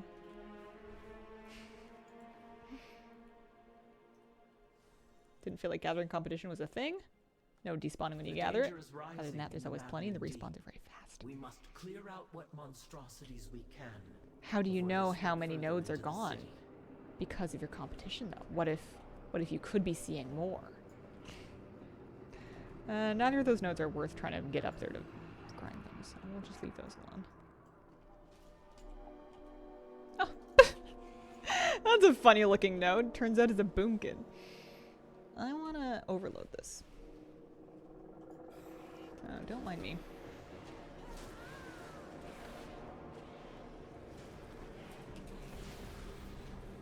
Oh, I already overloaded something, didn't I?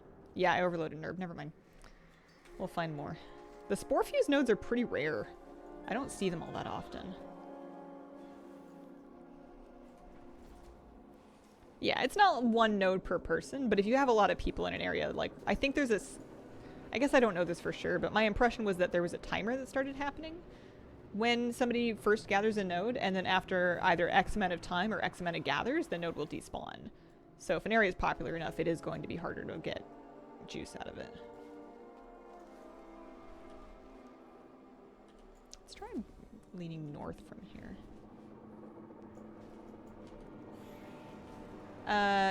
Yeah, overload first and then pick the herb. The main exception I learned about today was that if you're doing an easy mining node, then you can actually pick it before you overload it.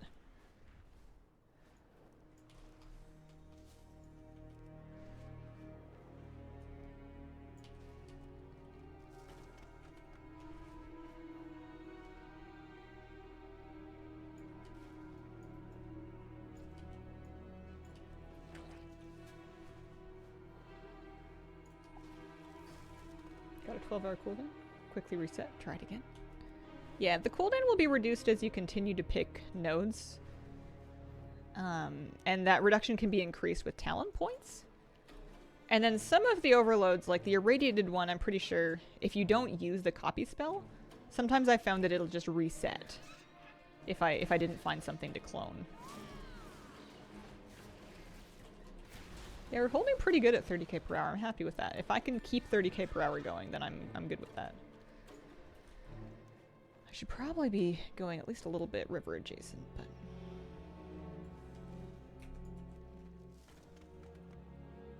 Hallowfall seed rate is good. My rating and MMR are thrashed, but I'm 79% of the way to the Vicious Skyflyer. Nice. Listen. Rating and MMR are like shoes. They're meant to be worn. They're meant to get dirty. That means you're having adventures. It means you're getting things done. I'm not going into the ocean. You can't make me. Not unless it's for a really good thing.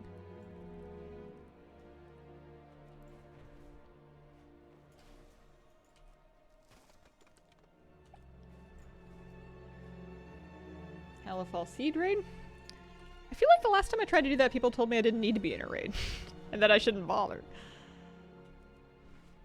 35 harmonious horticulture crafts in an hour. Oh.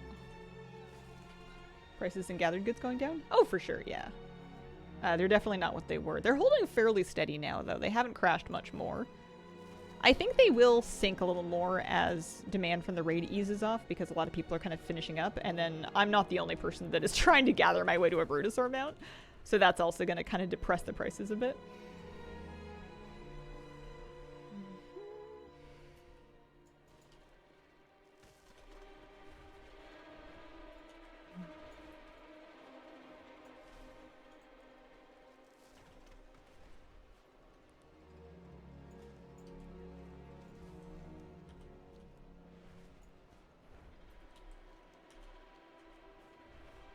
the shop one. I have the other one. I bought it back in BFA. I want tokens for it.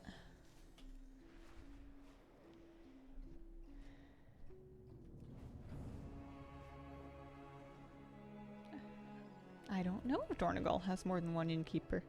What do you want another one for?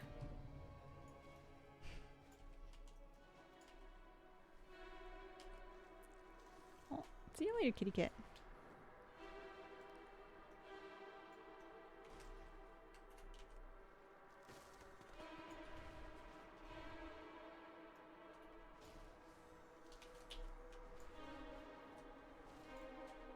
How does it work with tokens? You need to figure out... It'll be a little different for different regions. I'm Canadian, so I believe I need 6 or 7 tokens. It might be 7 for me. To get the balance needed to buy the thing. The Brutosaur. So then you would just take whatever your current gold cost is for tokens and convert that over to however many you need, and that's your gold making goal. Obviously the numbers aren't going to be static. They're going to change over time. So, if possible, you want to time your token shopping for when they dip a little bit. But yeah, it should be somewhere in the neighborhood, at least for North America. It might be more for EU. Somewhere in the neighborhood of 1.5, 1.6 mil. Subject to change, of course.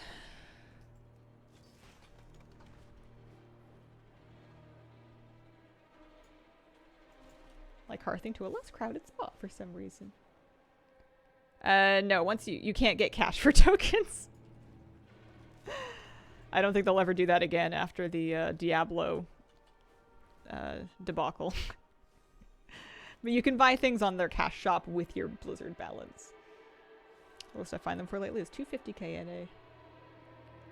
Yeah. Yeah, you can see historical token prices. Wowhead has them on their front page, actually. There's a part of the Today in WoW section has the current Wowhead, or the current token prices. Okay, I'm gonna overload this thing. I'm gonna do it.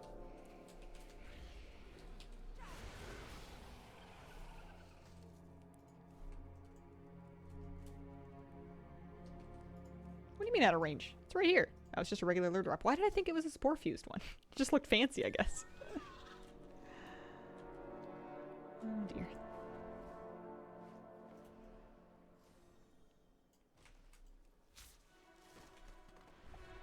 Just have it under my mini-map. Yeah, I'm gonna keep an closer eye on it when it comes closer to shopping time for me.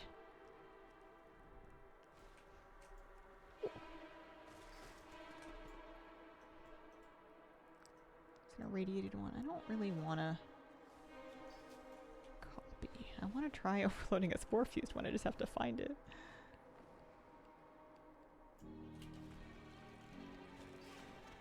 The writhing samples are good. I mean, they're not hundreds of gold each like I thought they were going to be, but they're something.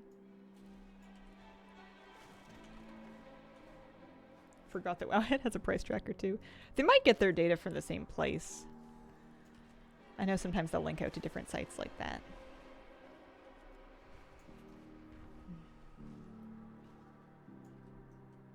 I like doing this. It's pretty fast-paced. It's more fast-paced than it used to be. I remember gathering used to be more about like looking for nodes, and you would be really excited if you found a few back to back.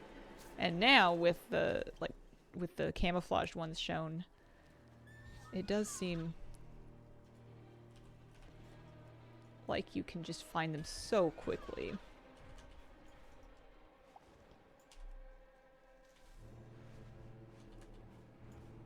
I don't think the stone is all that much better for the fishing nodes. It's alright.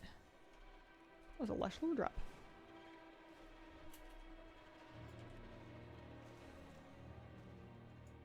The Ascended failed to plan. Brutosaur must cost millions. More than 1 million and less than 2 usually, which compared to the price for the original Brutosaur is actually not that bad. I paid 5 million for my Brutosaur in BFA off the vendor, and nowadays it goes for like 10 because people buy it for gold cap on the beam, or at least they used to. Maybe they'll stop doing that now that they've just got themselves an auction house mount the other way.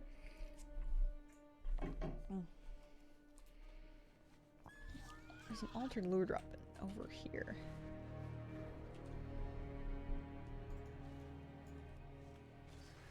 How long will that take you? It depends on how much time I put into it on a day-to-day basis, but I would expect it to be maybe a month, maybe a couple of weeks. Depending on, yeah, how much time we put into it and how well we do with... I'm doing Enchanting, Alchemy, and then Gathering. Gathering is making me about 30k an hour. So you could do that math and figure out how many hours you would need to gather to do it. I mean, I'm sure I can here. Let me grab a calculator. So if we assume we can maintain 30k an hour, let's say let's be generous, say 1.7 million. So 56 hours of gathering, which if we do it on 3-hour streams, if I say 3 hours a day, which is quite a few, 18 days. So like a little shy of 3 weeks, maybe 3 weeks with days off of doing it for 3 hours a day if I was just to do it with gathering.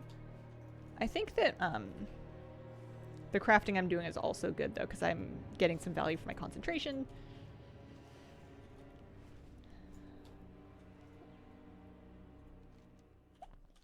Sometimes I get luck with perception, can boost up to 37k.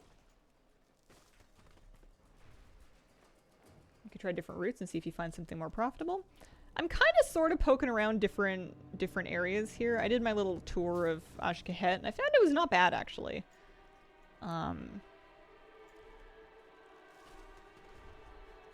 heading back up the hill now. I want to go do another lap of Hallowfall.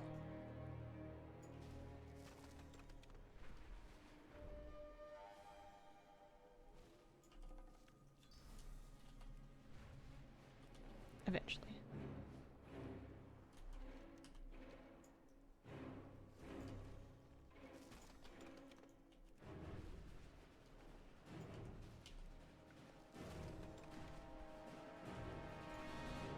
Reduce with time as our values depreciate?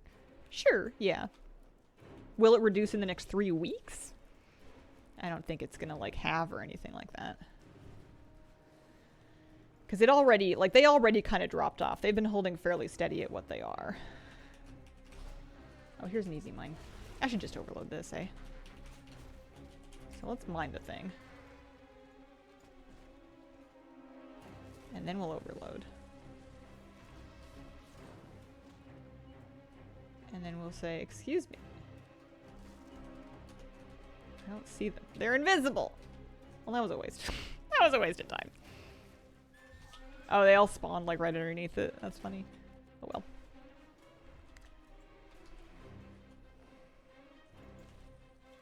Hope you're well. How many knowledge points do you need, and where do you place it to mine while mounted? Mining while mounted is let me see. Find my mining knowledge points here. It's in the fundamentals. You need 60 points. All in fundamentals, and then you can mine while mounted. Pardon me. In Kazalgar specifically. And then I have points in a similar thing for herbalism, which is nice because it lets me do it without needing to ride the sky golem. I have them. I have a sky golem and a lumber extractor. I just don't like riding them.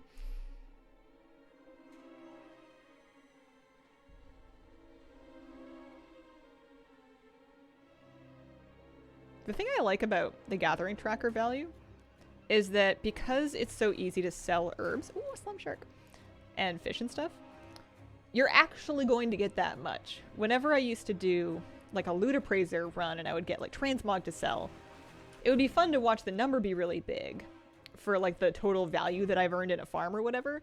But it was always a very theoretical value. It was always hypothetical. I was never actually selling it for that much because I have no patience whatsoever. Whereas with this, I can post it all once, and it will basically all sell immediately. And it'll sell for basically exactly what I scanned it for. Give or take like a little bit, but it's pretty good that way. This is an herb node. Let's do an altered one. Wasted so much time on transmog runs because of that. I mean, it was fun. I still liked doing that just for the enjoyment of it, and I did sell a couple of transmog pieces for decent amounts of gold. It's not like I didn't make any gold out of it, but I definitely was never gonna have the patience to be listing stuff at the quantities and the frequency I needed to actually sell it for those prices.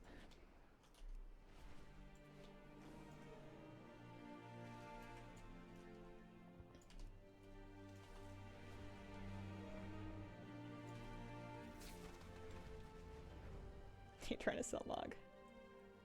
Refining ore? Sometimes, I guess, maybe. I don't really bother with it, and I don't transmute at all. I'm not saying it's a bad idea, I've just not looked into it. It didn't appeal to me. Didn't speak to me. I'm too lazy to get an alchemist stone. You can just get like a Pandaria alchemist stone or a classic alchemist stone, and that'll work for transmuting if you didn't hang on to one from before like me. But, I don't want to because I'm really stubborn. You know what I need to do actually is I need to do, I don't know if I did my rest of my knowledge points here. Didn't I get like a Deep Grove Rose? I did.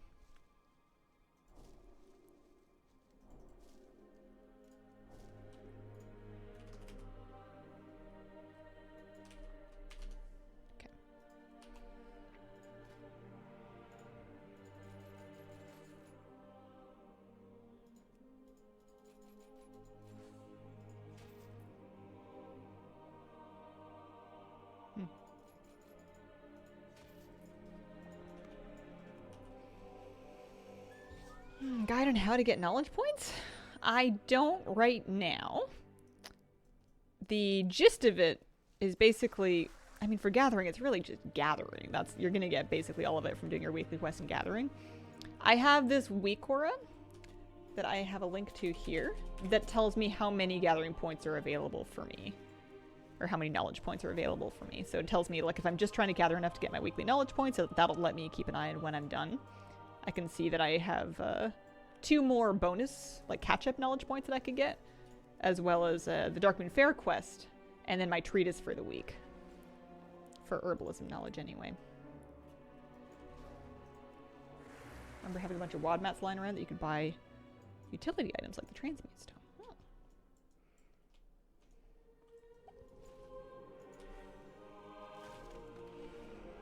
Speaking of things taking forever to sell, finally sold an expensive duplicate pet today after 3 years of posting it. Congratulations. That's a long time. That's so much patience. You are a better person than me. I post things like twice, and then I'm like, and I just delete the darn thing. Or I'll send it to Flabby's Bangle, and then he can just include it in his mass batch posting scans or whatever. Because I figure if I'm going to delete it anyways, then it holds no value for me anymore. Arcane duplication. Don't think I got anything.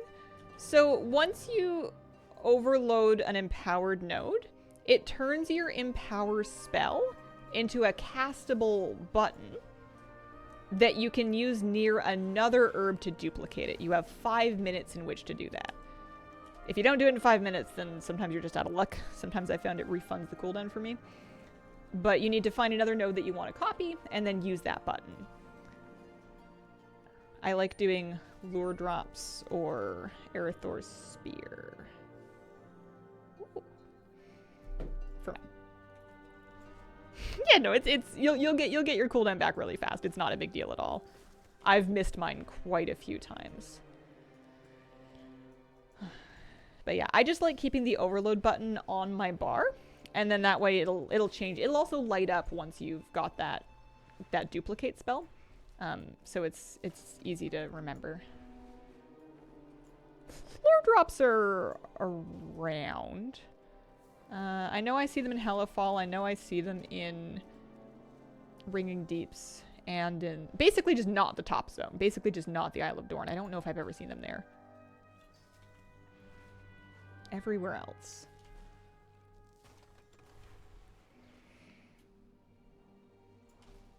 Yeah, I could do a little guide on this at some point. I still need to finish the the raid guide. I know that it's crazy late, but you know, later on when they bring it back into play for the victory lap, somebody will need it.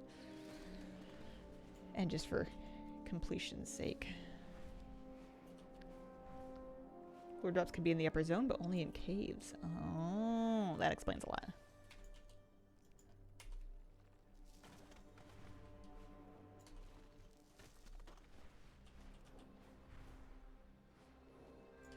6 minutes on Beledar. That'll be fun. I feel like I'm just snorkeling up herbs and ore right now. I feel like I'm finding so many of them. Settle in lands shadowed from Beledar's light. The darkness strikes out with threats not even our key flames can dispel. I don't like this area. It's too busy. We're leaving. Be our beacon in the darkness. Queen is never late. Everyone else simply early.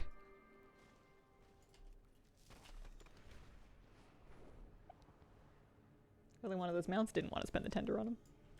Oh, new Twitch drops announced. Oh, what are they giving away? And when? I can't believe they're doing more drops already. I guess maybe for 1107? What did I want 1107 for? There was something they were doing that I cared about. Not the Siren Isle. Sorry. Was there a transmog thing? I feel like we got all the transmog things. They were doing something I wanted. Oh, for the direct. Gotcha.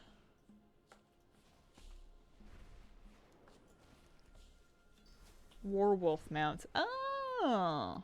Well, it's nice when they do mounts. I didn't buy them on the trading post.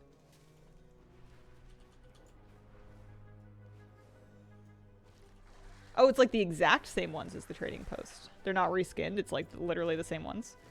Because that's kind of a bummer for anybody that bought it. Have you seen the new mounts on the time walking vendor? Maybe? I feel like I bought a few. But I might have missed some stuff. It is not worth my life. It might be worth my life.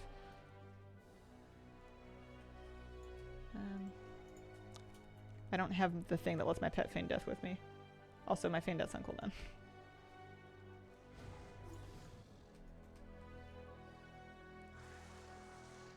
12 seconds.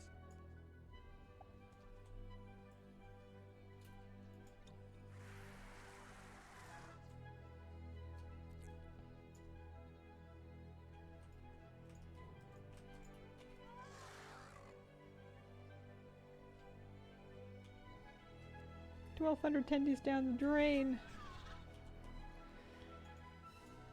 Why not use arcane duplication? I probably was thinking about something else. Crystallized mycoplan.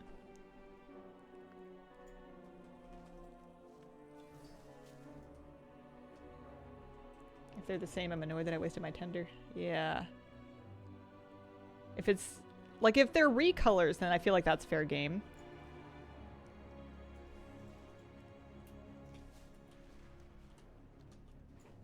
Shop stuff with gold now. Gonna be even more stingy with my tendies. I've had a couple months in a row of like not really buying things with my tender.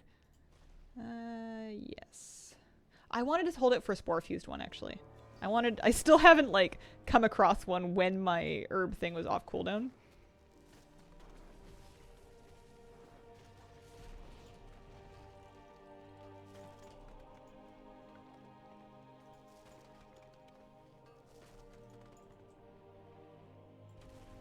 A little bit of extra time there. Saving for the December trading post? Thought I remembered seeing funny candy cane weapons. I'm pretty sure you did. There was a candy cane like sword or something. Yeah, we'll see. At one point they're gonna make something that speaks to me so directly that I'm gonna be glad that I saved up so much tender. Oh, 2 minutes. 2 minutes on Beledar. That purple mob reminded me.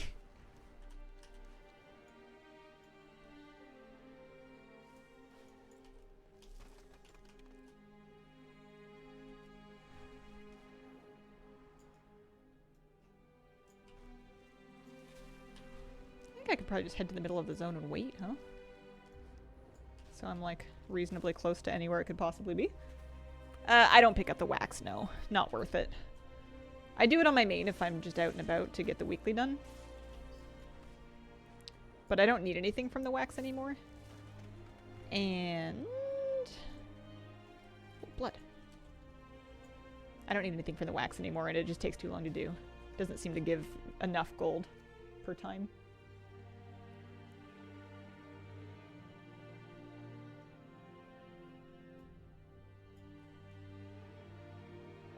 Come on, sharks. Here, sharky, sharky.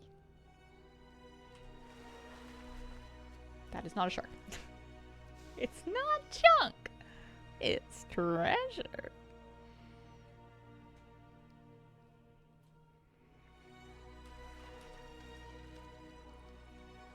Orbster, thank you very much for the 2-month resub. Great info and content. Thanks. Thank you very much. I really appreciate it.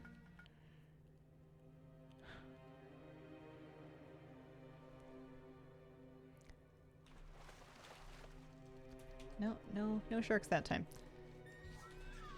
Okay, we should be seeing the zone turn pretty soon here. I don't think I really need to join a group, because it'll be on the shard somewhere. As long as I can get there in time before it gets blown up. Here, let's start up high.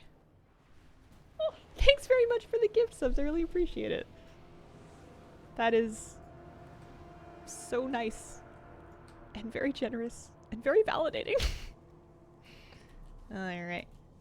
The purple's coming in. Beledar is over there. I'm going.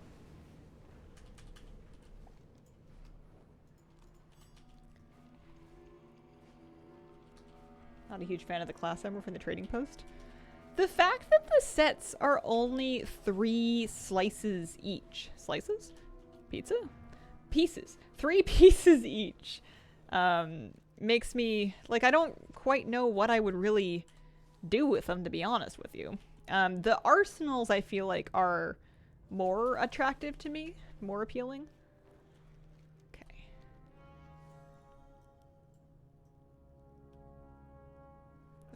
It's here. It is in combat, and I've tagged it. Good luck. Good luck to me. Good luck to anybody else doing it. What do you mean I don't have a pet? Oh yeah, I just missed it. That's right. Love the flower staff. Yeah. That one tempted me. That one tempted me a lot. But I don't know if I can justify 500. You know what's funny is if they put it as just itself. Also, I did not get the mount. If they put it as just itself, I would maybe have done it for 500 tender because it was so pretty. But the fact that there's other appearances on it that are, and it's like a monk thing, even though it literally doesn't matter, for some reason makes me less likely to want it. It's like a weird brain problem.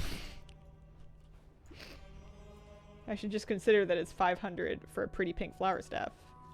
Buy the pretty pink flower staff and move on with my life, but how much tender am I holding on to anyway?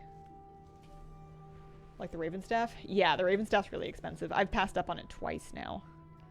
That's something I'm gonna wait until they give to me as a Twitch drop. I have 2,600 tender, so I do, you know, not nothing. Fair bit. Not too bad. Not too shabby, as they say. Oh, we got a whole other hour left to gather into. I like that Halifal has a lot of skinny little rivers that you can still see nodes on.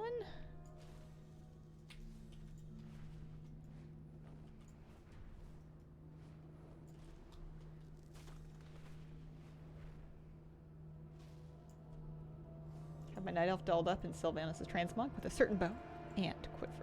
Very nice.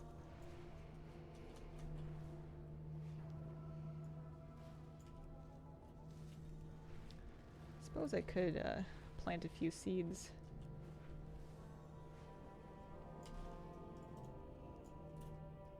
I have 6. It's not like I have too many.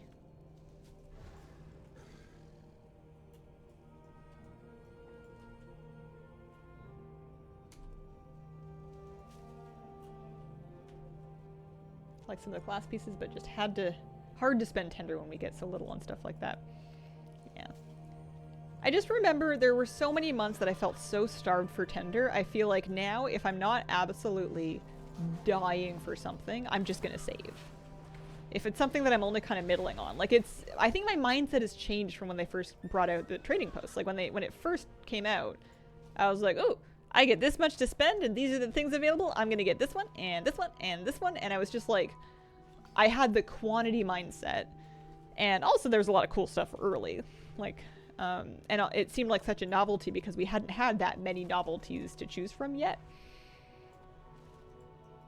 And now that we're like a year and a half or whatever in, that's kind of crazy to think about. I'm a lot more discerning because I know I'm not going to be able to get everything. I've had those months where I felt really squeezed for Tender before. So now if I see like a weapon transmog that I would totally use, but I'm like not super sold on it for the amount of Tender, then I'm just gonna not. Also, there he is. A cat in the bed.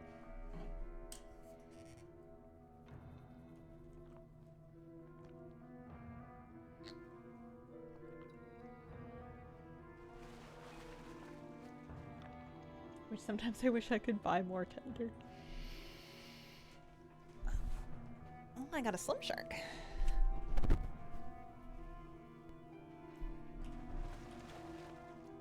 The one thing I did like about gathering in Dragonflight was overloading the order nodes and getting like all of those really valuable. It was nice to gather a node and be like, oh man, I'm up like 1,000 gold for it. I don't feel like I have any nodes like that in the War Within specifically. Getting Slum Sharks out of blood is probably the closest thing. Just getting my glasses clean. My glasses are kind of dirty. Yeah, if they made it buyable with gold, which I'm sure they would love to do, because they would make tons of money on it,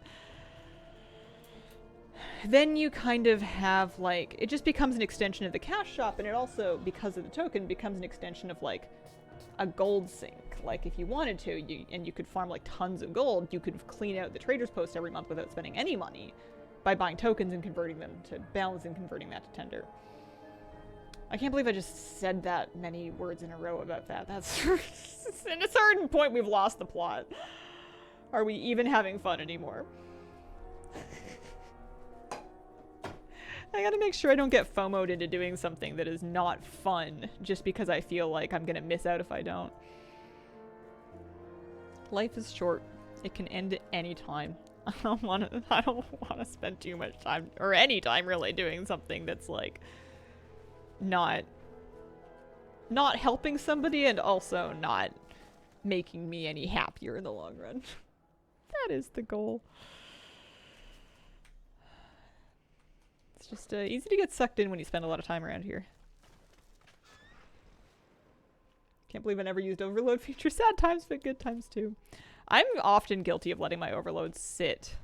Also, I feel like my cooldown doesn't actually update in real time. Like the shadow on it's not been updating. It's still reducing and whatnot, but it's not showing me how much it's reduced by until it actually comes off.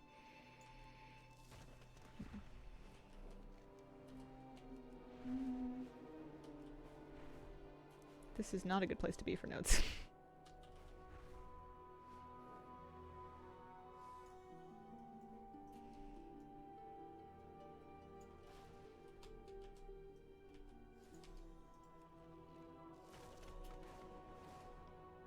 I like the scarcity of Tender. For me, it adds to the value of the items I do get, but I understand other people's point of view. I think I'm kind of with you a little bit. It makes it like when you do get something and you have it, it kind of makes you feel like this was the thing that I chose and it's mine a little bit more. Like, you know, like if you see somebody else with that same item, that you know that you both liked that thing enough to budget your Tender for it, which means something when it's scarce like this.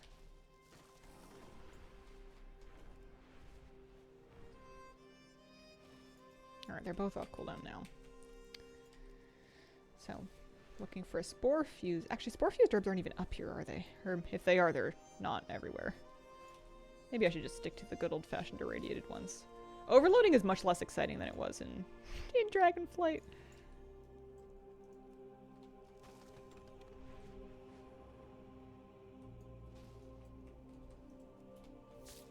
Yeah. Alright. Let mine sit over the entire Dragonflight expansion too, though. Oh no! Oh no! Uh-oh. Alright. Here. Overload that one. And then we've got our 5-minute our 5-minute available little glowing button there so we can duplicate something. Let's see if I can find another spear. Spears are good.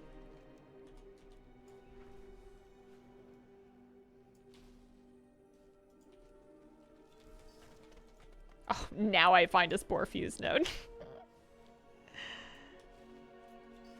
I mean, it's not... I don't have points into it, and I'm still using a perception file. Oh, there's a spear. That's nice. Is it up? It is up. So, duplicate. And now there's 2. Honestly, doing that got me basically an extra 30 gold. I don't know if that's worth. The value of the overload is just, no matter what I do, seems to be terrible. There's gotta be a better way.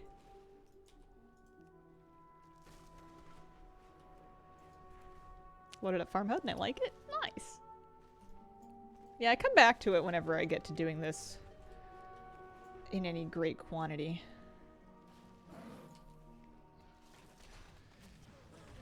Hi, Hazel and Squad. Been a while since I had time to watch any stream. Happy to see you, Kira Cam. Welcome back. It's nice to have her here. One of the first months that we haven't had a match in the training post. There's a weeping node.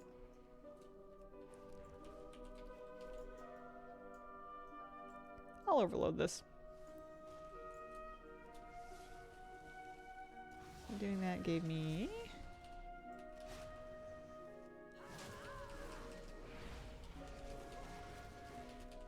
I mean, you do have to stop to kill the thing. 4 samples. So that's like 80 gold. It's better than the herb one anyway. I think actually, even at only 20 gold per writhing sample, I think like a rough average of 80 gold for overloading a weeping node is probably better than what I'm getting on average out of the easy mines. Like, yes, I'm getting a couple of extra pieces, but I don't think I'm getting 80 gold worth of them.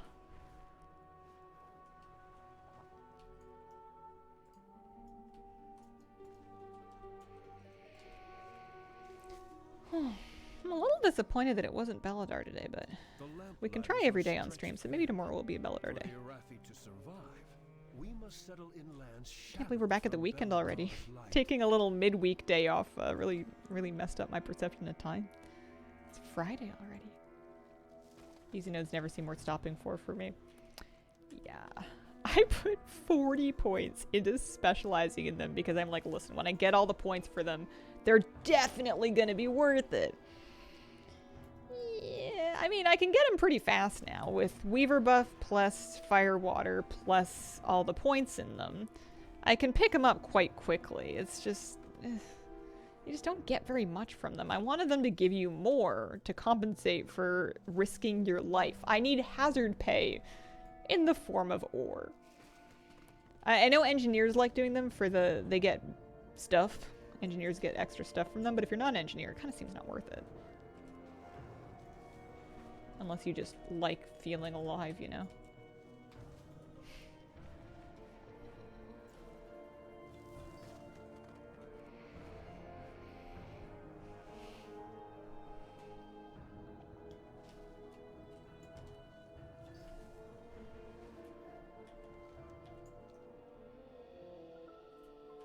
I'm gonna just go straight over.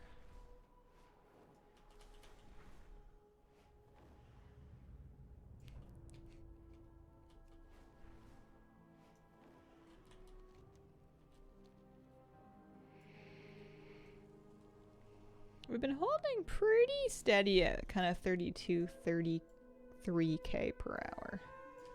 That's nice. I think this is the first time I've actually put like an hour into it.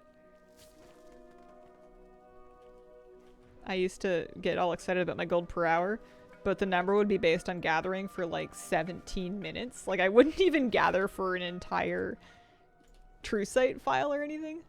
Speaking of which, I'm pretty sure I just ran out of my true site file. I have more, don't I? No, I'm out. I'm out. GIH87, thanks for the 1-year resub. Thank you for a year of good vibes. Thanks for sticking with me. Appreciate it. True site. 82 gold. Yeah, I get 10. If you find anything exotic.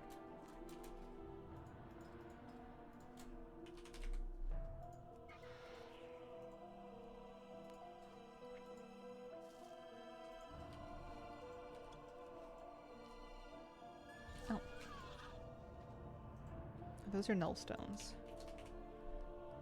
Got a couple more mining points to spend. Oh, it's not very exciting. I haven't felt very confident in where I'm putting my points for anything, really. But this is fine. It'll be fine. We have the core points that I needed.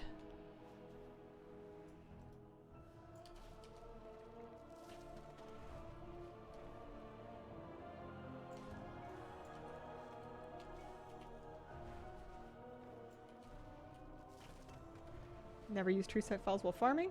Need to learn this game and get out of my own way. The real combo is you want a true site file. You also want Darkmoon Firewater, the one that gives you deftness. Not the one that gives you attack power. That's not helpful. But there's a Darkmoon Firewater that gives you deftness. They're a couple hundred gold per, but you're getting 15% extra gathering speed, and that pays off. That made a substantial difference to my gold per hour the first time I popped one. So it's just worth keeping an eye on how much gold you're making for the time you're spending. There we go. I only got talked into Firewater like a couple of streams ago. I was a Firewater holdout, but it is worth it. Or at least it feels worth it. Getting the perfect null stones was a big one for me. Yeah, that does seem good.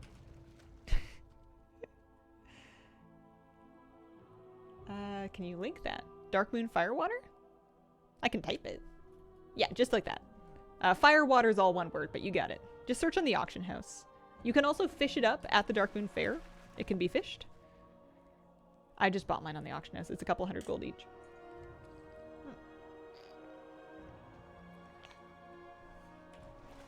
There we go. I got 2 slum sharks from that.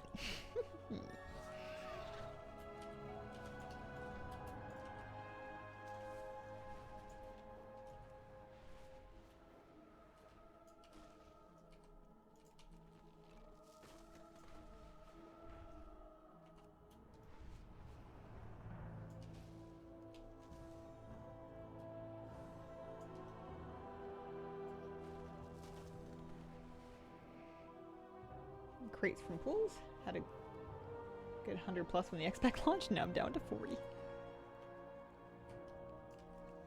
I haven't seen any of the treasure pools today. I have been keeping an eye on pools just to check for blood pools.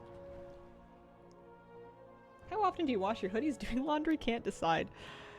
If I'm wearing them over like a shirt that like fully covers my armpits and therefore takes most of the body scent out of it, then I only wash them when they look visibly dirty or tired.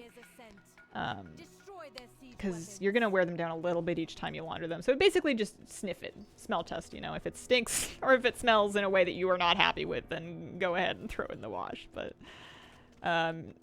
upper layers like that I tend to wash a lot less. The same way that I wouldn't like wash a winter coat. You put it on over all of your other layers. You get your under layers to take the stink.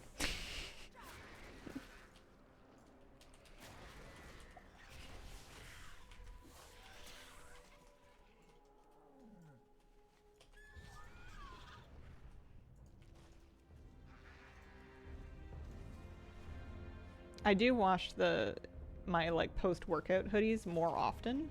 I have one specifically that gets washed maybe once or twice a week because I do put it on when I'm sweaty, but it's pretty clean sweat because I actually shower before I work out and after to make sure I'm not stinky when I'm at yoga. But yeah, that one gets done a little more often because it gets damp. Sniff test rules though. Imperfect nullstone. Guys, I saw the cutest listing for a house. Just like a cute little house. Like, in the woods. In the mountains. That I could technically afford. Would the internet there be any good? Possibly. Possibly not. Depends on which ISP you believe and whether or not you think they're pulling your chain. Is it really far away from here? Possibly. This is so cute. It was so cute. Exciting. Yeah, I don't know if I would actually move to a place like that. You would never know what it's like until you do it. There's just so many pros and cons to weigh. I'm just gonna stay where I am for the time being. Because I don't know what I want. I'm a little afraid I'm gonna like miss a nice real estate window where interest rates come down but house prices don't bounce back yet. Like I feel like I should just make up my mind and pick something and get my foot in the door, but like right now at least is not the right time. Not with what's going on with Kira's health and everything. In my place 3 years now. It took 9 years of saving. Not an awful time to buy if you got in right before the price. I guess it's 2024 now. 2021 it was already kind of exciting.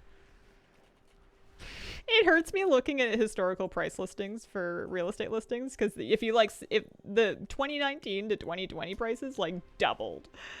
I'll be like, oh, this is a cute place that I can almost afford. How much was it in 2016? Oh, the size of my down payment. That's cute. Let's pretend we didn't read that.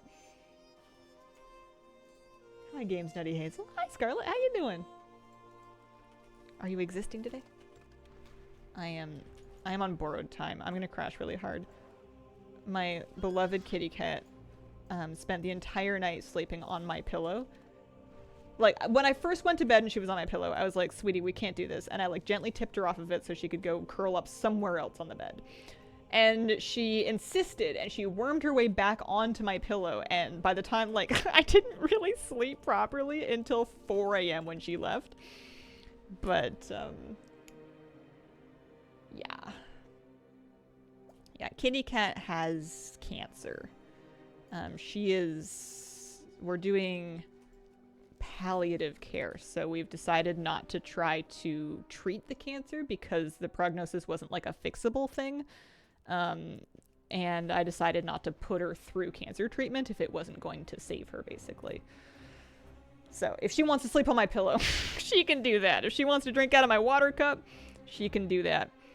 She basically gets anything she wants because we're spoiling her rotten right now.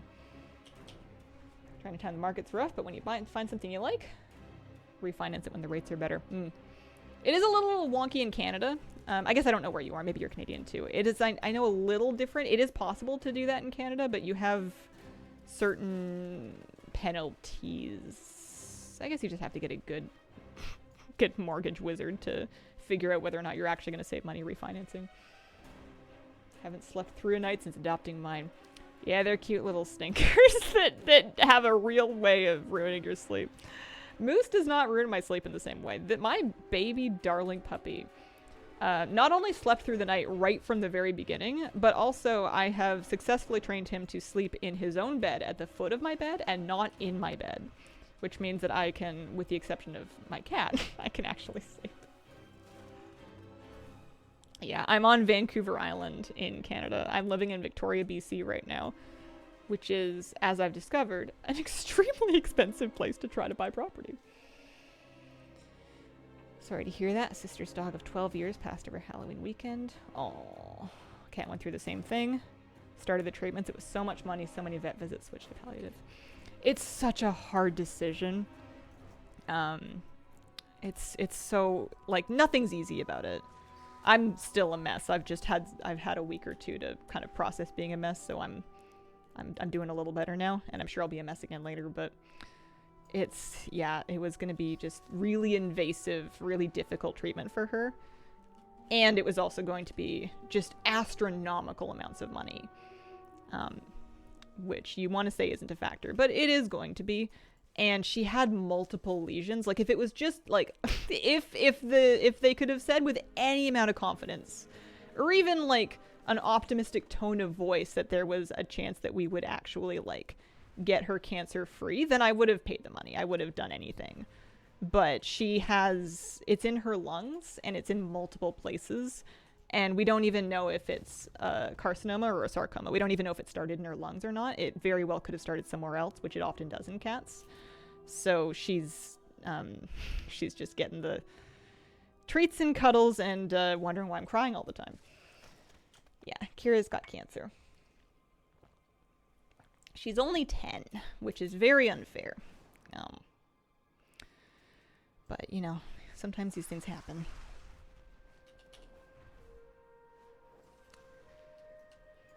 You love them every day you get them, I guess. Sorry to hear that. Yeah, it's no good. No silver lining in that. There's not a single... I'm usually pretty good at finding a silver lining in things. Not a single one. She's like my baby girl. I've had her for 10 years since she was a little teeny little baby kitten. And she's been with me through some really hard stuff. And she's just the best cat ever. She's such a sweetheart. She's so cuddly and friendly and funny. And like, we're very bonded to each other. I wouldn't just say she's bonded to me. We're bonded to each other. She's been a little extra bonded to me recently. I don't know if it's because she knows I'm upset or if because she's not feeling very good, but she's just following me around everywhere, and I'm not complaining. She is a domestic short hair cat, aka standard issue cat, tabby cat, brown mackerel tabby for being real specific, but yeah, not like a fancy kind of cat or anything. Hope your last days with her are very lovely. We're doing our best. We've had she's been very, very, very cute recently, which makes things easier and harder.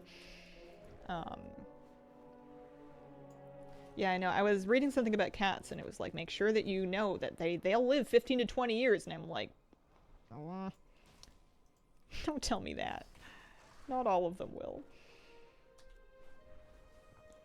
Hard. Remembering what a great life you had with us. That's the only thought that makes me feel even a little bit better, is that I'm glad that we had each other, you know. A million things in life could have gone differently, and she could have gone home with someone else, or she could have not made it into a shelter at all. She was like a shelter kitty. And we've had a really great time together, and I think we've been really good for each other. And I'm glad that, you know, the breaks suck, but we've made the best of them as we could. Alright, we're finally going to overload a spore fuse node. I'm going to find out what this does. So we overload it, and then we get spores. Spore elusives. Oh, it's a guessing game or something. Hang on. Am I supposed to do the one that doesn't match? Or am I supposed to do the ones that match? Hang on, I'm stupid. I don't get it. I don't understand. Do the odd one out. Okay. I feel like we had this conversation last time, and I fully forgot. I'm gonna need to learn that lesson a couple of times.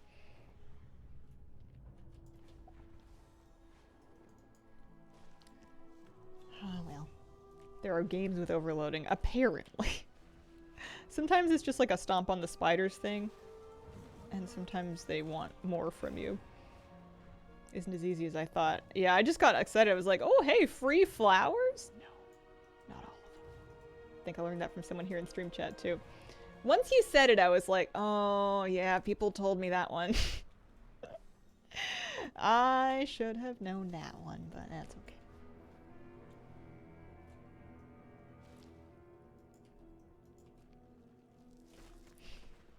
It's not like anyone's gonna ding me in my streamer performance report. Someone's like, you know what? You didn't remember that? Unsub. Goodbye. See ya never.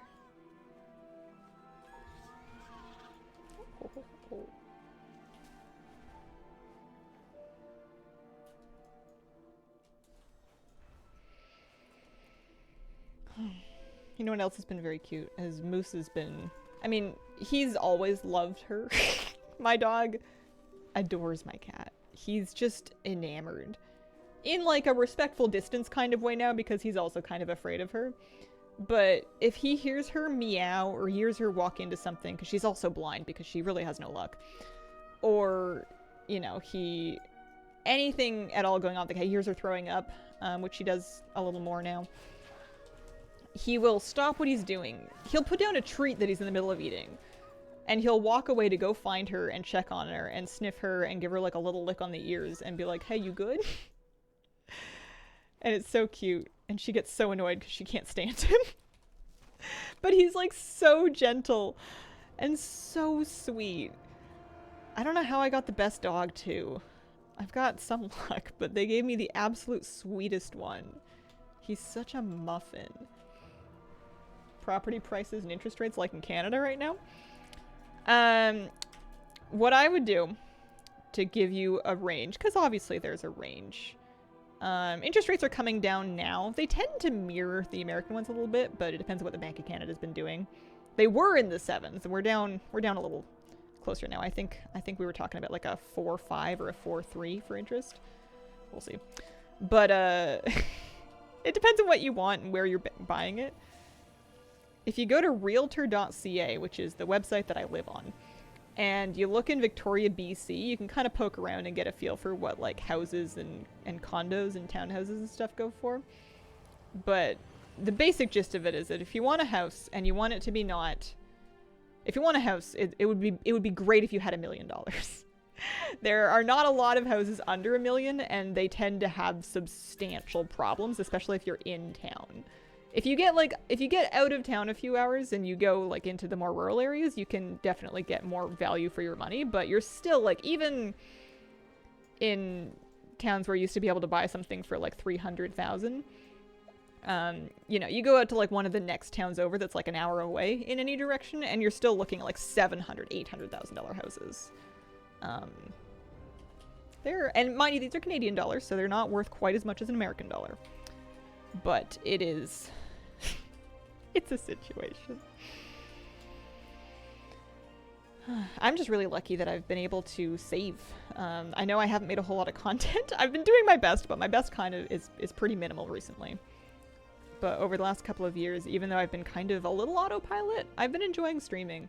And between doing this and YouTube, I've been able to not only pay my rent and keep up with bills, but I've been able to save up a down payment that will let me get into something. Not like $1 million house, let's not get crazy, but like I've been able to save in such a way that I can buy something now if I want to, which is really cool. I appreciate that.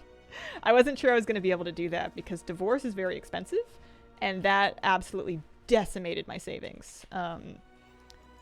I didn't know if I'd ever be able to afford to buy something after that because I wasn't sure what my earning was going to turn out to be. And all of the money that I had saved up to that point was pretty much just ruined. So it's nice to have been able to bounce back a little bit. Appreciate that. Especially while getting away with being all, you know, short-haired and makeup-less and whatever else I've been doing on stream lately. I appreciate that no one's needed me to glam up to come on here and earn a living. Sorry that Kira had to make a decision a few months ago. I'm so sorry. This is your autopilot, still here for the ride. Look forward to Hazel mornings. Thank you. That was one of my favorite things that I realized about my life somewhat recently, was that for the longest time I've been struggling with feeling like I've always wanted to do more, because I used to do a lot more. I used to put a lot more time in, and I would make like multiple YouTube videos a week, and I guess at that time I wasn't streaming every day, so it was a bit different, but I've always kind of wanted to get back up to that regular schedule, and I still would like to, but for the longest time, every day that I didn't, I was like, oh man, this day's ruined, maybe next time, and I would just like continue to fail like every single day, and it was kind of beating me down. And at a certain point I realized I've been quote-unquote spiraling for like 3 years. And I'm still saving money. It would be nice. Obviously, it's always nice to do more. But if I can do fine doing this, and I can meet my goals, and I can live my lifestyle that I want, which is pretty minimal, I don't need a whole lot, then this is enough. And if this is all it ever is, then that's okay. And if we do more, then that's great. But I've kind of let myself accept that maybe this is all it's going to be, and that's perfectly fine. And it feels a lot nicer. I still would like to do more, but I'm not having a crisis about it every day anymore. No hair fuss makeup-less is the way. I will probably get back into makeup at some point, because it is fun. I've always enjoyed doing makeup, but I just haven't been feeling it lately, so I just decided to not. Especially recently with Kira's news, it was like, what is the point of putting on mascara? I'm just gonna cry. It's bad enough to be crying without doing the whole raccoon face thing. But even without that, it's just nice. I used to, like, I would put on makeup and I would stream. And then I would immediately take the makeup off because I didn't want it for the rest of my day. And it just didn't feel good on. Once you've gotten kind of spoiled and used to just bare face and moisturizer.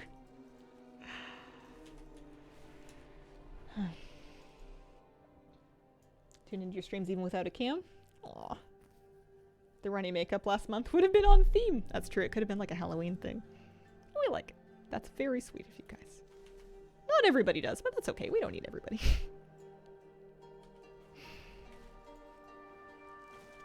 I'm actually very proud of the way everybody's been, like, very just, I don't know, mature and well-adjusted lately.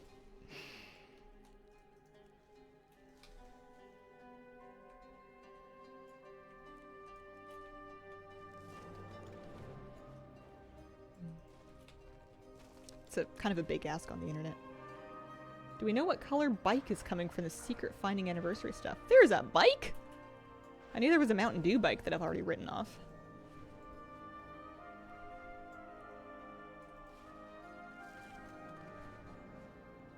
What can we say? We're the best. I think it's green. Could be wrong. Wow, I should catch up on the secrets if there's a bicycle. I've got 8-9 minutes left on this. What if we do this for another 8-9 minutes and then we do like a mount off to wrap up the stream today? That sounds like fun. I don't need to do the mount off, but I want to do the mount off. Used to own a Dr. Pepper bicycle IRL. What do you mean embarrassing? I would whip that out on first dates. Not the bicycle, but the fact. That is a charming story. Bummed that the Mountain Dew bike doesn't fly. Looks awesome. I have so much Mountain Dew and I don't know who to give it to. Are there any, like, I don't know, cute science experiments you can do with it? There must be something fun that you can do aside from ingest it if you don't want to drink it. Can't we make bottle rockets or something?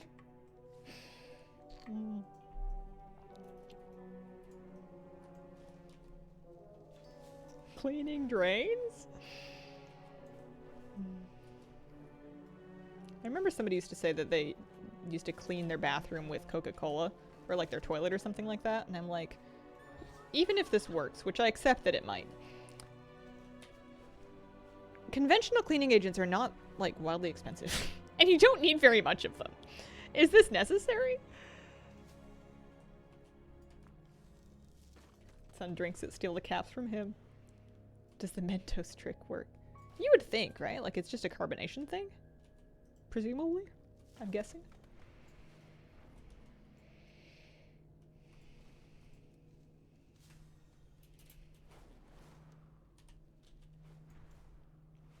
I need to either make or buy bread. I had almost the rest of it this morning with toast, and that's like kind of a staple food around here. I should set up, if I'm gonna nap today, which I think is happening for sure, I should set up the bread machine so at least something's going on. I have that whole cookbook of bread machine recipes. And I have like bread flour and yeast and stuff on hand. I'm just so spoiled that if I'm not making sourdough, which does take a little bit more time, I have to pull out my starter and feed it. I can make sourdough in the bread machine, but I feel like if I'm not making sourdough, then what's the point? But the point is having bread. This is Farm HUD. Farm HUD is the name of the add-on that's showing my UI like this.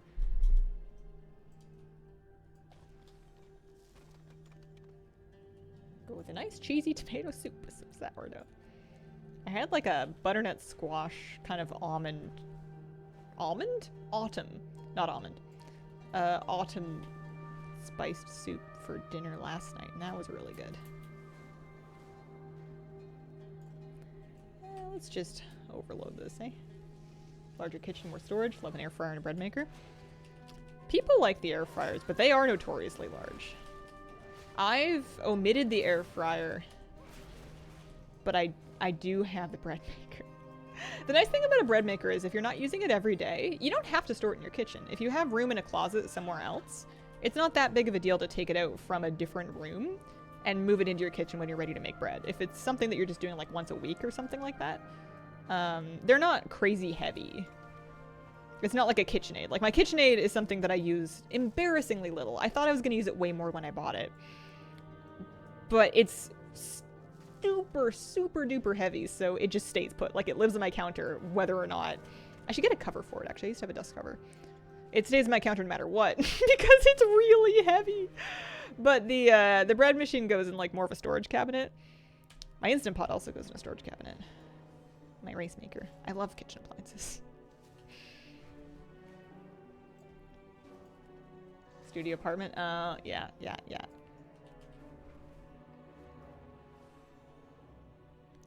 I sympathize.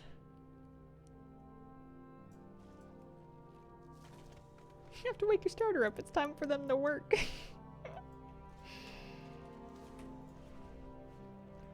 Bread machines are just... It's just because I love bread in a spiritual kind of way. Bread is very central to who I am as a human being because I run on bread. And I love bread. And it smells very good when it's fresh.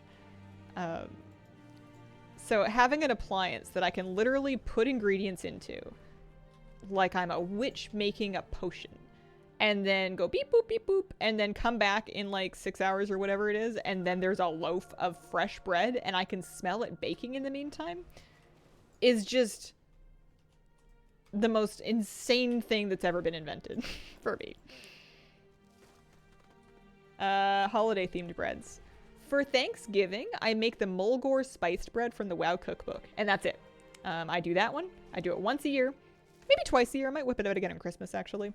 I usually bring it to like a family gathering, and that's it. But it's really good, and it does feel very holiday spicy. Yes, good bread.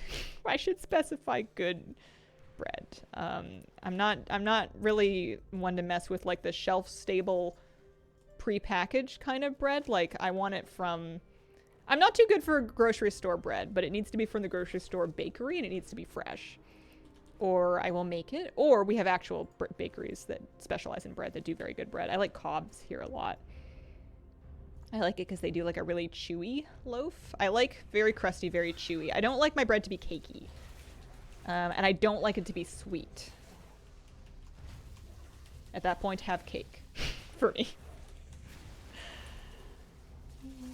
Ever do another non-gaming stream? What about a cross-stitch stream? I thought about it. I don't think I can do a cross-stitch stream because I would chronically lose count. I was trying to do cross-stitch while watching TV, and I was already, like...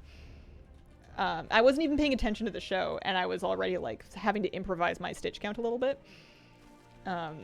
I think I would get way too distracted and lose my place, like, a million times. I would do more kitchen streams maybe one day, but not like a regular every week kind of thing. It would be more like a special occasion thing. And also, they're kind of a pain to set up, to be honest with you. I don't keep my kitchen wired for that kind of thing, so it's a lot of equipment to move around. And then the other thing that I would maybe do one day would be like a pre-gaming stream yoga.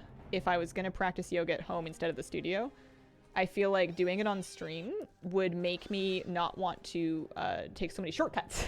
Because normally when I practice yoga at home, I tend to be kind of lazy because I'm like, listen, nobody's going to see me. Is anyone going to really know if I skip this vinyasa? And I feel like if I was doing it on stream, even if nobody really knew what I was meant to be doing, just the knowledge that there's going to be a record of it would help me go back and check my form later and also maybe do the whole thing. Blue Boy, thank you very much for giving out gift subs. There's a guy in my guild called Bread Fan, and I love him. We have the same bread flavor profile, it seems. That would be fun. It would be just kind of a bit of a different thing. It would be like because I wouldn't be chatting at all. It would be approximately 90 minutes, and then of course I would need like a shower and a meal after before I actually get to any real streaming. Of just doing, like silently doing yoga basically. So it would be a little bit more screensaver and a little bit less interactive.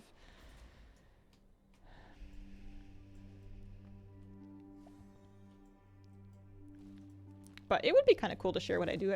Not every morning, but most mornings on stream. The Nerubians are And I don't have to worry about people backseat gaming my yoga form because I already know what I struggle with, and also I wouldn't be reading chat really in real time. You just have a hopefully have a mod handy just in case things get dicey.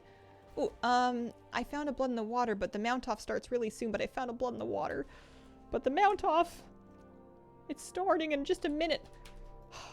I'm giving up. If I don't want to pay for yoga classes, or beginner videos on YouTube pretty good?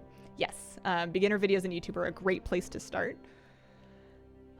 I think almost, not everybody, but almost everybody will start with something like that. People really love yoga with Adrian.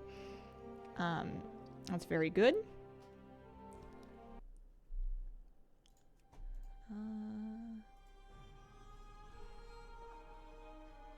For Ashtanga, which is what I've been learning, Kaino McGregor has a YouTube channel and puts out a lot of great resources, and she would have some beginner videos as well. And then Jeff Lichty has some do yoga with me videos that I've been following at home to kind of like fill in the gaps when I can't make it to the studio. Alright. I'm never gonna make it. I'm gonna be late. It'll just be for fun though. It doesn't really matter if we're late.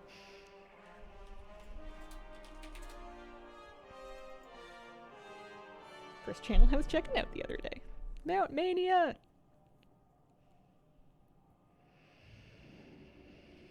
Yeah, it's starting. We're going. I'm gonna be a little bit late. I might miss the first mount. I don't really need it for anything aside from just fun though, so it'll be okay.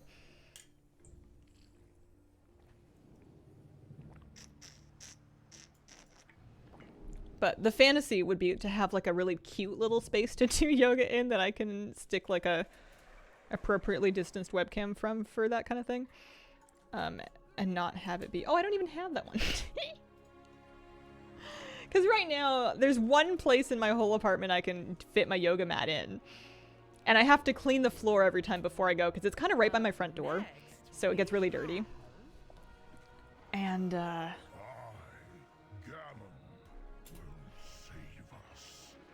yeah, it's like there's just stuff everywhere. It's not like these super cute little yoga spaces that I see people with a little corner that's got like a candle and a plant and some incense or whatever.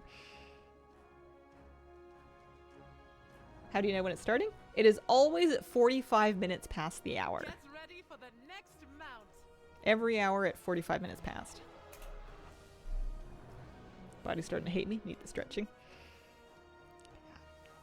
Yeah, it's good. It's not an exaggeration to say that it's life-changing.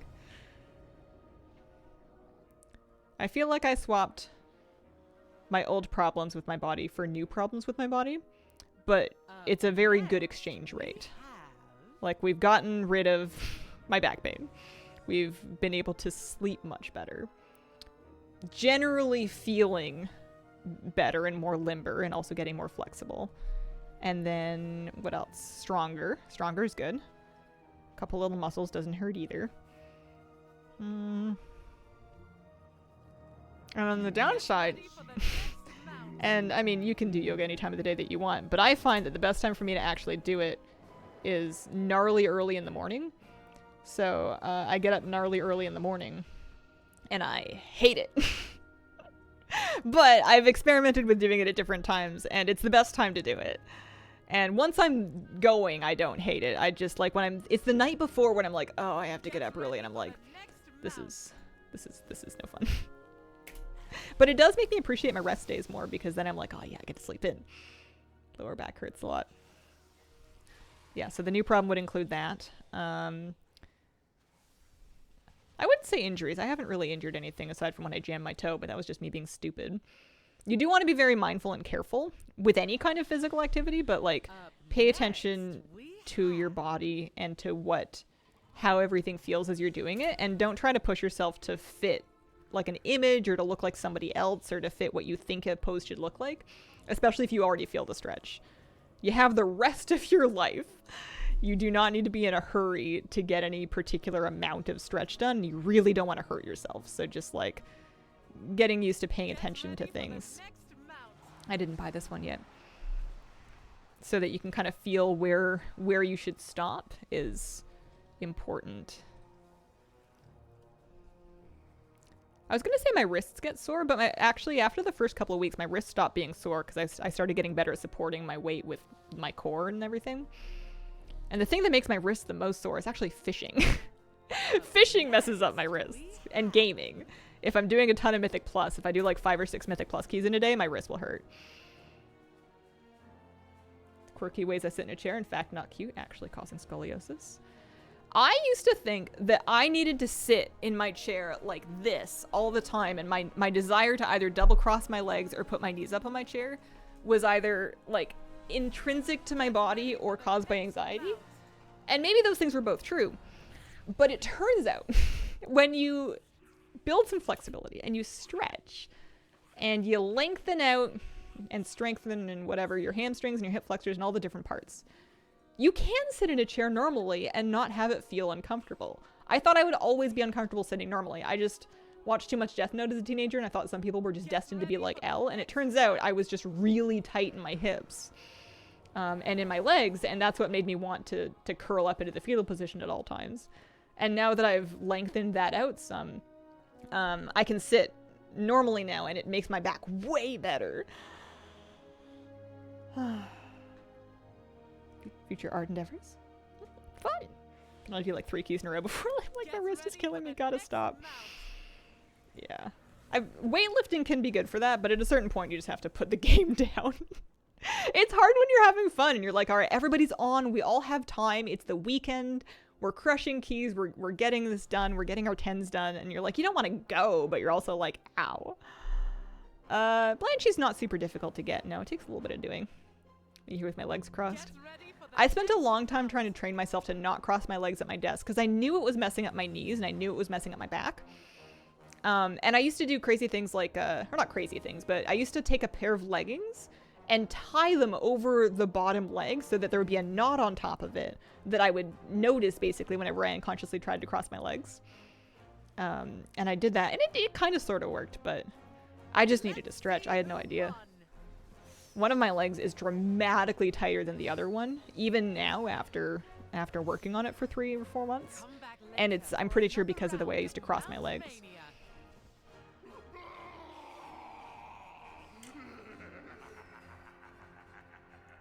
Training for a half marathon 3 months ago. Went from 0 to 10K, no problem. Decided to push it to 16K over a 1-week interval. Oh, that hurts. Yeah, it's hard when you're like feeling good and you're like, you just want to achieve things and you want to, you're doing it and it's finally coming together and you just want to push it. But like, I just keep telling myself that I have the rest of my life. And also, I'm not... Showing up was great. Showing up is my goal. If I keep showing up, my number one goal with any physical thing is to do it sustainably so I don't quit. The worst thing I can do is quit. And an injury would be a great way to make me quit. So I try not to push myself too hard because I would rather do 80% reliably for the rest of my life than do like 120% 6 times and then bust out. Started using my yoga roller as a footstool to help keep my feet occupied. Roll it around. Nice. Speaking of stretching. I was having a little bit of pain in back bends recently, so I just decided not to push them super hard. I'm still doing them, but I'm doing them fairly gently because like I have the rest of my life. I'm not in a hurry to get like a super high wheel pose or anything. My wrath flows freely.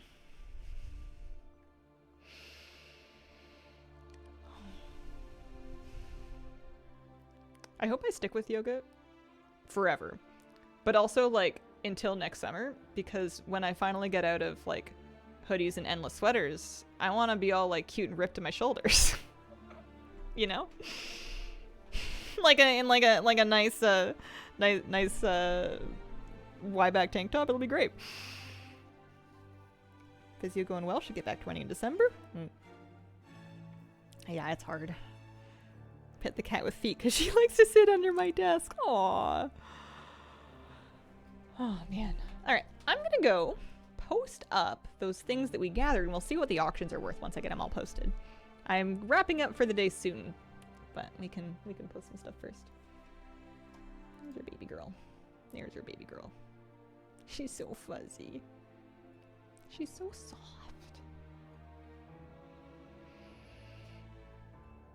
34 now. Never had these aches in my 20s. I think age is a factor too. I'm sure age has to do with it. I'm 32.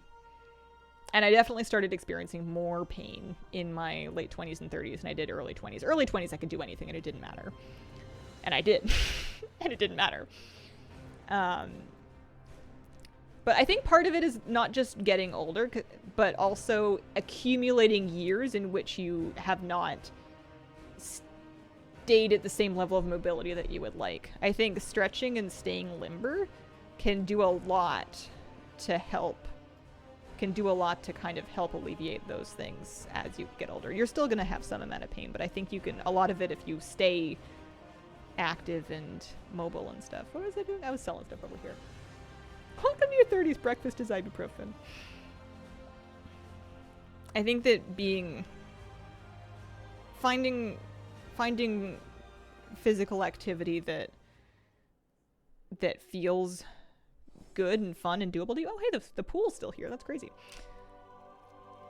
Is even more important in your 30s than it was in your 20s. It's great to be fit in your 20s, but I think the longer you neglect your fitness, and I say this as somebody who is personally, I neglected my fitness for a long time. I just ate kind of sort of okay and then walked a lot through my 20s, and I figured that was fine, and it was all right, but I feel a hell of a lot better now than I ever did in my 20s.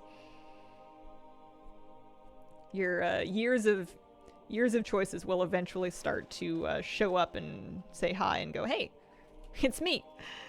Remember all of those years of hunching over desk or whatever it is that we've been doing? About that.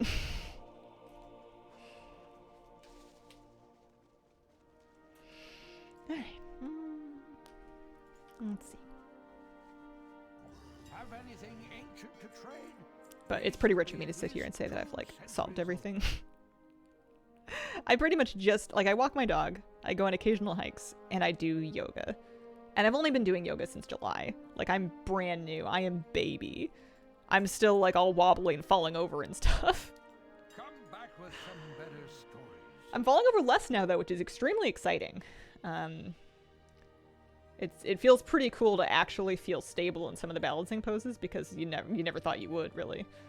So 2K worth of that. 30, looked in the mirror, was like, huh, I should probably start taking care of ourselves. Never too late to start, but also never too early to start. But you have to enjoy it. I feel like there's a certain type of person that can struggle and suffer through fitness because they know that they should. And congratulations to them on their willpower. I can't do that. I've never been able to do that. I need to have more benefit than just the knowledge of maybe someday being fitter or healthier than some unseen alternative. That's never going to be motivating enough for me. I keep going because I know that in a 24-hour period, it is going to be life or death for my mental health. I know that if I go and I do my yoga practice, I will feel a million times better. Not one day, but that day. I will sleep better that night. I will feel better that day. And I know that if I skip 2 days in a row, one rest day is great. And I do those every week and then extras on moon days. But if I do 2 days off back to back, I start to feel bad again. Not just physically, but my mental health starts to tank. So for me, it's just therapy. It's just cheap, sweaty therapy.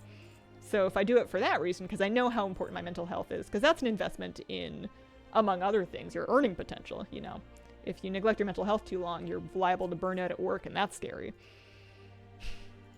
And then being more physically fit is just kind of a nice side effect.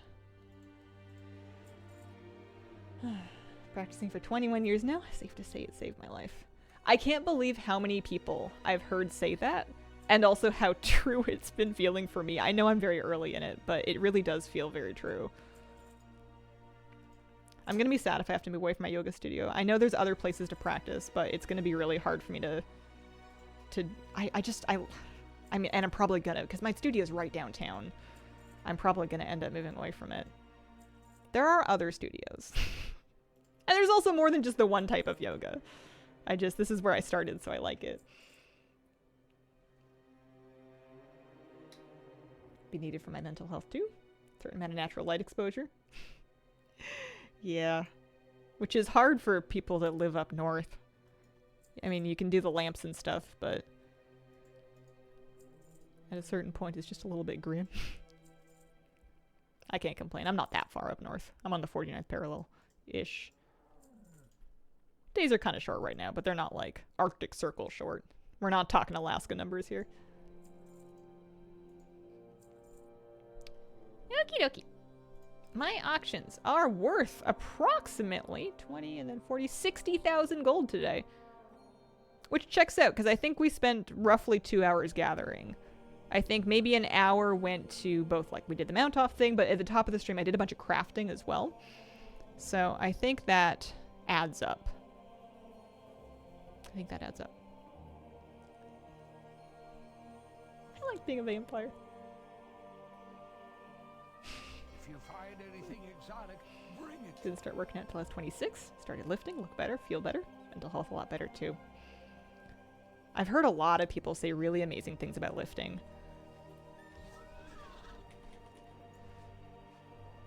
It was one of the things that was on my list of things to try. And maybe one day I still will, but the yoga just got me first. I just happened to sign up for this before I tried to lift at a gym. Because I think I need to go to a place in order to keep up with it. I don't have the... I have a really hard time keeping up with stuff like that at home. I know you can work out and you can get very fit. And you can get great workouts at home. You don't need a lot of equipment for some of these things. You don't really need any equipment for yoga. I have a mat and some blocks and I'm good. But the act of like getting up and going there and being booked in to go there is really important for me. But I find that I'm lifting my own body enough, and I'm working on lifting my own body enough. I still can't quite do. At the end of every practice, we do something called Utplatahi, which is where you are doing your legs are crossed, ideally in like a full lotus, but you've got crossed legs and you're pushing yourself off the ground with your arms. And the idea is to get like your whole body off the ground, so you're just on your hands and you're like holding yourself up with your core and you're pushing off from the ground with your arms and your back and your shoulders. And you do it for 10 deep breaths.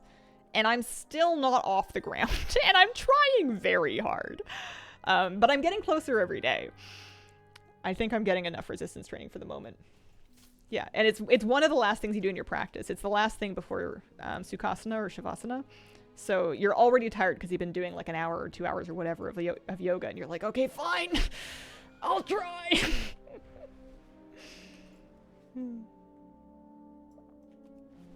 Inadvertently held accountable by the other people who go to the gym too if you go at the same time. Cool. Calisthenics also good for me. All right, I need to get out of here. I am finished for today, but I'll be back tomorrow. I stream at the same time slot. It'll be a Saturday morning stream. Might do some more gathering. We'll have to see. Thank you very much for joining me today. I appreciate the company. Thanks for spending this time with me, and I hope you have a wonderful, wonderful day. Bye.